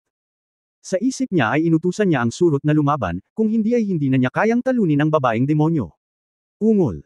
Isang nakakabinging dagandong ang nagmula sa bibig ng babaeng demonyo. Masaya si Yang Yian dahil nagkaroon ng backlash ang bug sa kanyang katawan. Kinuha ang pagkakataon, gumalaw ang puso ni Yang Yian at lumipad ang kaliskis ng dragon, at kasabay nito, muli niyang nilaslas ang babaeng Diablo na si Hang Fo. Ang espada ay virtual, at ang kaliskis ng dragon ay totoo. Bilang karagdagan, ang bug ay nagbacklash sa katawan ng babaeng Diablo, at sa pagkakataong ito ay nakahanap na siya ng kaunting balanse sa babaeng Diablo. Ang frontal attack ng Dragon Slaying Sword ay madaling naiwasan ng babaeng Diablo, ngunit ang Dragon Scale na kontrolado ng isip ay nagtagumpay. Sa isang kislap ng gintong liwanag, ang kaliskis ng dragon ay tumusok sa dibdib ng babaeng demonyo. Ungol, dagandong, dagandong. Ang babaeng demonyong si Red Buddha ay patuloy na umuungal sa oras na ito. Ang kaliskis ng dragon ay tumusok sa kanyang puso, tumusok sa isang butas ng dugo, at pagkatapos, bigla siyang napaluhod sa lupa. Pagkatapos ay bumungad sa kanyang puso ang isang nakasisilaw na lilang liwanag. Isang malakas na hininga rin ang lumabas sa kanyang katawan. Sa sumunod na sandali, lumabas ang isang purple crystal core na kasing laki ng walnut mula sa butas ng dugo sa puso ng babaeng demonyong si Red Buddha. Ang bilis ay hindi mabagal, hindi rin mabilis. Natuwa si Yang Yiyo dahil nakita niyang ang bug ang nagtulak sa crystal core palabas. Kung tama ang hula ko, ang purple crystal core na kinuha ng bug sa katawan ng babaeng demonyo na si Red Buddha ay ang Emperor Crystal Core ng unang henerasyon ng mga vampira sa pamilya Ruth. Tama na. Hindi siya binaygo ng bug. Napakaganda talaga ng sorpresang ito. Malakas na pagbabago-bago ng enerhiya, at mas malakas pa ay naramdaman ni Yang Yiyo ang malakas na espiritual na kapangyarihan sa crystal core. Ang kristal na core ay talagang isang kayamanan. Hindi nakakapagtakang hindi ito matuno ng babaeng demonyo matapos itong lemunin. Una, mayroong isang bug sa kanyang katawan, at pangalawa, ang kapangyarihang taglay ng kristal na core na ito ay masyadong malakas, at siya, ang babaeng demonyo, ay talagang hindi nakayanan. Inabot ni Yang Yiyan at hinawakan ang crystal core sa unang pagkakataon. Sa hindi inaasahang pagkakataon, kumilos din ang babaeng demonyo, na ang dibdib ay tinusok ng kaliskis ng dragon. Hindi man lang mabagal ang reaksyon niya, at naramdaman pa niya na mas malinaw ang kanyang pag-iisip. Dapat pagkatapos lumabas ang crystal core sa katawan niya, nawala ang backlash power niya. Halos sabay na hawakan ng dalawa ang crystal core. Boom! Pareho silang gumamit ng makapangyarihang totoong chi. Sa ilalim ng napakalaking true chi pressure, pagkatapos ng boom, biglang pumutok ang crystal core sa isang click. Sa oras na ito, ang kaliwang braso ni Yang Yiyan ay mainit at nagliliwanag, ngunit ito ang pattern ng Chen Kun Pot, na parang nabuhay ito, at isang malaking higop ang nagmula sa palad ni Yang Yiyan. Sa pagsasakatuparan, ang kristal na core ay nahati sa dalawa, kalahating malaki at kalahating maliit. Sa sandali ng huling pagbaril, ang maliit na kalahati ay nasalupa rin ng babaeng demonyo sa kanyang kamay at napalunok sa isang iglap. Sa sandaling ito, ang malakas na puwersa ng pagsipsip na nabuo sa kamay ni Yang Yiyan ay sumalo sa higit sa kalahati ng crystal core sa kanyang palad. Pagkatapos ay lumakas ang daloy ng hangin ng Chen Kun Pot, at mapait na ngumiti si Yang Yiyan sa kanyang puso. Alam na ang Chen Kun Pot ay nagsimulang sumipsip ng kapangyarihan ng crystal core, at siya ay naging carrier sa halip. Dam Oriental, hayaan mo na. Sa oras na ito, narinig ni Yang Yiyan ang isang galit at takot na boses na nagmumula sa kanyang palad, o mas tumpak, mula sa kristal na core sa kanyang kamay. Natigilan si Yang Yiyan, hindi inaasahan na may malay sa crystal core. O mayroong isang espiritual na katawan, hindi nakakagulat na naramdaman niya ang isang malakas na pagbabago sa kaisipan. Ngunit anuman ang mangyari, napakalakas nito kaya nahulog ito sa kamay ng Chen Kun Pot. Naniniwala si Yang Yiyan na kahit isang celestial na nilalang ay mapapadalisay. Kasabay nito, tila naramdaman ng babaeng demonyong si Red Buddha na may mali. Matapos lunukan ang maliit na kalahati ng crystal core, gusto niyang makatakas kaagad. Pinipino ng Chen Kun Pot sa braso ni Yang Yiyan ang crystal core, kaya hindi maginhawang humabol. Sumigaw siya sa kanyang puso, mga bug. Ang mga surot ay bamulong at biglang inatake ang babaeng demonyong si Red Buddha. Ang surot ay naging meteor at nag-drill sa katawan ng babaeng demonyo. Pagkatapos ay nanginig ang katawan ng babaeng demonyong si Red Buddha at sunod-sunod na hiyawan ang lumabas sa kanyang bibig. Sa sumunod na sandali, sumabog ang ambon ng dugo mula sa katawan ng babaeng demonyo. Isang matalim na tunog ang nagmula sa ambon ng dugo, at pagkatapos ay nakita ni Yang Yiyan ang bug na nagmamadaling lumabas sa ambon ng dugo. Parang natalo din ang surot at lumipad palabas sa katawan ng babaeng demonyo.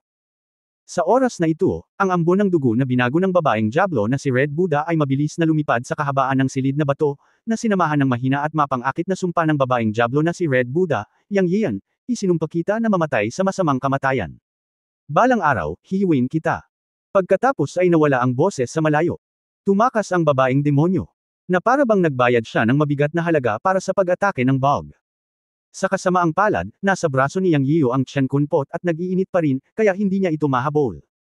Lumipad pabalik ang surot at damapo sa kamay ni Yang Yiyo. Ang maliit na lalaki ay sumandal sa kamay ni Yang Yiyo, at tila napaka-proud. Pagkatapos ay hindi inaasahan ni Yang Yiyo na kagatin ng kulisap ang kanyang daliri. Hayes. Nagkaroon ng matinding sakit, at isumpa na sana niya ang surot, ngunit sa isang kisap mata, tumahimik si Yang Yiyo, at pagkatapos ay tuwang-tuwa siya. Ang bug ang nagdala sa kanya ng mga pagsabog ng enerhiya, na dumaloy sa kanyang braso at sa kanyang katawan. Hindi na ito nag-iwan kay Yang Yiyo ng oras para isipin ito, at mabilis niyang nasanay ang kanyang mga kasanayan upang pinuhin ang enerhiya ng feedback ng bug. Kabanata 480, Pagpapala at kalamidad sa isang kaisipan. Noong dinadalisay ni Yang Yiyan ang enerhiya na ibinalik ng mga insekto, naalala niya ang sinabi ng kanyang amo, na ang isa sa mga walang katulad na talento ng mukha ng tao na espiritong insekto ay ang kakayahang sumipsip ng kapangyarihan ng kaaway at ibalik ito sa Panginoon. Sa oras na iyon, ngumiti si Yang Yiyan at sinabi na ito ang bersyon ng insekto ng star-absorbing technique. Kung tutuusin, wala siyang masyadong pakialam, dahil kung tutuusin, nasa larval stage pa ang insekto. Sino ang nakakaalam kung kailan maaaring makuha ng insekto ang kapangyarihan ng kalaban at ibalik ito sa sarili nito? At ngayon, pinatunayan ng mga katotohanan na ang walang kapantay na talento ng insekto ay maaaring ganap na maipakita sa yugto ng larval. Siyempre, alam din ni Yang Yiyan na may kaugnayan ito sa dugo at essence na pinapakain niya sa insekto araw-araw. Kahit na ang pangunahing punto ay namula nang bumalik mula sa pinansyal na lungsod, kailangan niyang bigyan ng insekto ng 3 patak ng tubig ng buhay araw-araw. Kung iisipin, makatuwiran na ang insekto ay maaaring makitungo sa babaeng diablo ngayon at sumipsip ng kapangyarihan ng babaeng diablo at ibalik ito sa sarili. Kung tutuusin, ang dugo at diwa kasama ang 3 patak ng tubig ng buhay araw-araw sa panahong ito ay talagang matatawag na luho. Natatakot ako na si Yang Yiyan lang sa mundo ang maaaring magpalaki ng mga espiritong insekto na tulad niya, dahil kakaiba ang tubig ng buhay. Hindi alam kung gaano kalakas ang natanggap ng insekto mula sa babaeng demonyong si Red Buddha. Anyway, malinaw na nagsimulang tumaas ang cultivation level ni Yang Yiyan habang pinipino niya ito. Siya ngayon ay nasa maagang yugto ng ika-9 na antas ng pagtatayo ng pundasyon. Pagkatapos ng isang ikot ng operasyon, nakalusot siya sa gitnang yugto ng ika-9 na antas ng pagtatayo ng pundasyon ng may putok. Sa oras na ito, hindi pa rin tumitigil ang feedback energy ng insekto, na talagang ikinagulat ni Yang Yiyan. Patuloy na sumipsip at pinuhin. Sa pagkakataong ito ay unti-unting bumagal ang pagpapabuti ng paglilinang, hanggang sa makalipas ang 3 cycle, sa wakas ay hinihigop at napino niya ang lahat ng enerhiyang ibinalik ng insekto. Matapos tapusin ang gawain, iminulat ni Yang Yiyan ang kanyang mga mata at ang antas ng kanyang paglilinang ay umabot sa huling yugto ng ika-9 na antas ng pagtatayo ng pundasyon. Alam ni Yang Yiyan na mahirap magtanim hanggang sa huling yugto, ngunit ngayon wala pang kalahating oras, napunta siya mula sa unang yugto ng ika-9 na antas ng pagtatayo ng pundasyon hanggang sa huling yugto. Dapat sabihin na ito ay isang insektong lumalaban sa langit. Kung ito ay magpapatuloy, aking Diyos, hanggat ang insekto ay lumalaki. Sa pag-iisip tungkol dito, tuwang-tuwa si Yang Yiyan kaya nanginginig ang buong katawan niya. Nanginginig ang insekto sa kanyang palad, at tila pagkatapos na ibalik ang enerhiyang hinigop niya kay Yang Yiyan, ang master, ang insekto ay hamina din ng husto. Nagmamadaling pinalabas ni Yang Yiyan ang isang patak ng asensya ng dugo at isang patak ng tubig ng buhay para sa uod. Matapos itong lemunin, mas gumanda ang maliit na uod. Hinayaan ni Yang Yiyan na bumalik ang uod sa kanyang tainga para magpahinga. Si Yang Yiyan, na ang antas ng paglilinang ay bumuti, ay gustong pasalamatan ang langit, ang lupa, at ang mga uod. Sa pagkakataong ito ay salamat sa mga uod. Nakumpleto na niya ang kanyang engravings at cultivation, at ang Chenkun pot ay nakumpleto na ang engravings at refining ng crystal core. Sa oras na ito, ginalaw ni Yang Yiyan ang kanyang isip at tumingin sa espasyo ng Chenkun pot. May pagbabago ba? Mahigit sa kalahati ng kristal na core ng emperador ay hinigop ng Chenkun pot. Naniniwala si Yang Yiyan na ang Chenkun pot ay dapat magkaroon ng maraming ani sa oras na ito. Oo naman, ang unang bagay na nakita niya sa kanyang isipan ay ang espasyo sa Chenkun pot ay naging mas malaki. At hindi lang medyo lumaki, umabot ng 3 kilometro ang diameter. Isang maliit na kagubatan ang lumitaw, at ang orihinal na maliit na lawa ay dumable din sa laki at naging isang maliit na lawa. Magulo pa rin ang paligid, at hindi malinaw kung ano ang nasa likod ng gilid. Sa katulad na paraan, dumable ang sukat ng lupa, at maaari siyang magtanim ng higit pang espiritual na gamot dito. Ang mga espiritual na halamang itinanim noon ay tila lumaki ng gusto sa magdamag, isang malago at lunti ang tanawin, at mukhang napakadesente. Siyempre, karamihan sa mga espiritual na halamang itinanam ay nalinlang ni Wudang Chenju. Ang espiritual na enerhiya sa buong espasyo ay 10 beses na mas mayaman kaysa sa labas ng mundo. Dahil sa oras, naniniwala si Yang Yiyu na maaari niyang linangin ang isang disenteng hardin ng espiritual na gamot. Splash! Isang gintong dragon na isda ang tumalon mula sa maliit na lawa, na nagdala ng isang malaking lugar ng tubig. Pagkatapos ay sunod-sunod na lumitaw ang mga dragonfish, nagsaboy ng tubig. Kasunod ng una, masayang lumangoy ito sa pinalawak na maliit na lawa. Ang mga dragonfish na ito ay nahuli lahat mula sa ilalim ng fairy pond sa kanyang bayan at inilagay. Ang orihinal na plano ay ang magkaroon ng merienda, ngunit pagkatapos itapon ang mga ito sa espasyo ng Chenkun Pot, nakalimutan niya ang tungkol dito, upang ang mga dragonfish na ito ay lumaki, at kalaunan ay hindi na kinaya ni Yang Yiyo na kainin ang mga ito. Siyempre, ang pinakamahalagang dahilan ay ang sirena na si Zialu, dahil si Zialu ay isang dragonfish, ngunit hindi sigurado si Yang Yiyan kung ito ba ay kapareho ng species ng dragonfish na kanyang pinalaki. Anyway, dahil kay Zialu, hindi niya kakainin ang dragonfish na ito, kaya pinalaki niya ito sa Chenkun Pot space. Marahil ito ay dahil ang espasyo ng Chenkun Pot ay puno ng espiritual na enerhiya, ang kalidad ng tubig ay mabuti, at may mga batong pangbuhay sa tagsibol. Dahil sa espesyal na kalidad ng tubig, ang mga dragonfish na ito ay napaka-espiritual dito.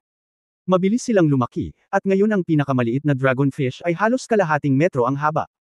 Ang unang dragonfish na kakalabas lang ay 3 metro na ang haba, na mukhang kahanga-hanga. Lalong nagiging ginto ang kulay ng buong katawan, at napakaganda nito sa malinaw na tubig ng lawa. Espesyal na tumingin si Yang Yiyan. Bilang karagdagan sa mga pagbabagong ito sa espasyo ng Chenkun Pot, tila walang espesyal. Umaasa pa rin siya na may lilito na mga kayamanan tulad ng tubig ng buhay. Ngunit ito ay malinaw na hindi makatotohanan. Ang halaga ng tubig ng buhay ay hindi masusukat. Iilan lang ang makukuha niya sa parehong level. Medyo matako si Yang Yiyan. Umiling siya at pagkatapos ay lumabas sa Chenkun Pot gamit ang kanyang isip. Matapos imulat ang kanyang mga mata, biglang gumalaw ang isip ni Yang Yiyan, at naisip niya ang isang posibilidad. Majay gising ba si Master Yun Changxi? Ito ay batay sa mga katotohanan. Sa bawat oras na ang Chenkun Pot ay na-upgrade, ang matanda ay maaaring dagdagan muli ang kanyang kaluluwa. Kaya paano ang oras na ito? Dapat mong malaman na ang na-absorb ay ang crystal na core ng Emperor, na dapat ay umabot sa antas ng Yuanying Crystal Core. Mayroong kahit isang Yuanying level na kamalayan sa loob nito, iyon ay, ang ninuno ng pamilya Ruth, ngunit ngayon ito ay ganap na nawala, at ito ay dapat na ganap na pinino ng Chenkun Pot. Iniisip si Master Yun Changxi, sinubukan ni Yang Yiyan na sumigaw sa kanyang puso. Master, gising ka na ba? Pagkatapos ng unang sigaw, walang sumagot. Si Yang Yiyan ay ayaw sumuko at muling sumigaw, "Damn old man. Ahem, ang baho mong bata, hindi mo ba ako kayang iwan? Kakagising mo lang at inistorbo mo ako." Tumunog ang tamad na sumpa ni Yun Changxi. Guro, matandang lalaki, sa wakas gising ka na. Tuwang-tuwa si Yang Yiyan at gustong umiyak. Pagkatapos ng pagsabog ng abandonadong minahan sa Financial City noong nakaraang pagkakataon, walang tunog si Master Yun Changxi. Alam ni Yang Yiyan na pinuprotektahan siya ni Master mula sa sakuna at tiyak na napinsala ang kanyang kaluluwa. Nakonsensya siya dito. Kung hindi niya naramdaman ang pag-iral ni Master nang hindi nakikita, iisipin niyang namatay na si Master Yun Changxi. Ngayong muli niyang narinig ang pamilyar na boses ni Master, tuwang-tuwa siya at napasigaw. Gayunpaman, agad na binuhusan ni Yun Changxi ang isang palanggana ng malamig na tubig sa kanyang ulo. Excited as hell, bakit ka matutuwa kung hindi naman ako excited? Ang boses ni Yun Changxi ay umalingaw sa isip ni Yang Yiyo. Ang mukha ni Yang Yiyo ay puno ng mga itim na linya, at agad siyang nagalit, "Matanda, gusto mo bang mawala sa hangin?" "Sok, ayos lang Master. Kung pag-uusapan, ang swerte mo ngayon, at talagang nakatagpo ka ng isang lahi ng dugo na Yuanying level Crystal Core. Kung hindi dahil sa Crystal Core, baka matuloy talaga ang pagtulog ng Master, at aabutin ng hindi bababa sa 10 o 8 taon bago magising. Ngunit ikaw bata ay matapang din, matapang na hawakan ang bagay sa antas ng Yuanying." Kusang tumalon si Chenkun Pot, "Malamang patay ka na ngayon, buti na lang at sa pagkakataong ito sinamantala rin ito ng Master, pagkatapos mapunan ang huling pagkawalan ng kaluluwa, may natitira pa, hehe." Nang marinig ang nakaka-relax na tono ng Master, sa wakas ay gumaan ang pakiramdam ni Yang Yiyo. Mukhang nakabawi na talaga ang matanda at nakinabang ng malaki. Salamat sa Chenkun Pot na sumisipsip sa kristal na core ng Emperador, kailangang pasalamatan ang ilan sa mga ninuno ng pamilya Ruth. Ngunit ngayon ang kanyang kaluluwa ay nakakalat, at tiyak na malungkot si Ruth. "Sige, matanda, huwag ka nang magsalita. Tulungan mo akong malaman kung nandito pa rin ang babaeng demonyong si Red Buddha. Ayokong pabulay ka ng tigre sa bundok." Nang sabihin ito ni Yang Yiyo, may matinding pagpatay na tingin sa kanyang mga mata. Mayroong 10,000 taong ice cave na 300 metro sa ilalim ng lupa mula rito. Saan siya nagpunta? Halos hindi ka na makapasok at tingnan ang iyong kasalukuyang antas ng paglilinang. Matapos makinig sa mga salita ng Master, ngumiti kaagad si Yang Yiyo. Hanggat hindi nakatakas ang babaeng demonyo, ayos lang. Tulad ng para sa 10,000 taong gulang na ice cave, maaaring may ilang mga hadlang, ngunit pagkatapos na mapabuti ang kanyang antas ng paglilinang, nagkaroon siya ng kumpiyansa na pumasok. Siya nga pala, matanda, tulungan mo akong suriin ang sitwasyon ni Liu Lingling. May laso ng bangkay sa kanyang katawan na sumanib sa kanyang dugo. Wala akong magagawa dyan. Naglakad si Yang Yiyu kina Ruth at Wu Mokyo habang nag-uusap. Silang dalawa ang nag-aalaga kay Liu Lingling. Ang kapalaran at kasawian ni Liu Lingling ay maaaring mapagpasyahan ng isang pag-iisip. Ang pag-save sa kanya ay nakasalalay sa kung maaari mong mahuli ang Red Buddha. Ang babaeng Diablo na si Red Buddha ay may mga kristal na zombie sa kanyang katawan. Ang paghuhukay ng mga ito at ibigay kay Liu Lingling ay makakapagligtas sa kanya, ngunit si Liu Lingling ay magiging isa pang zombie sa hinaharap. Kung walang zombie crystals, si Liu Lingling ay papatayin. Ano? Ikaw na matanda, huwag mo akong banibiro. Nagulat si Yang Yiyu. End of this chapter. Please like and subscribe.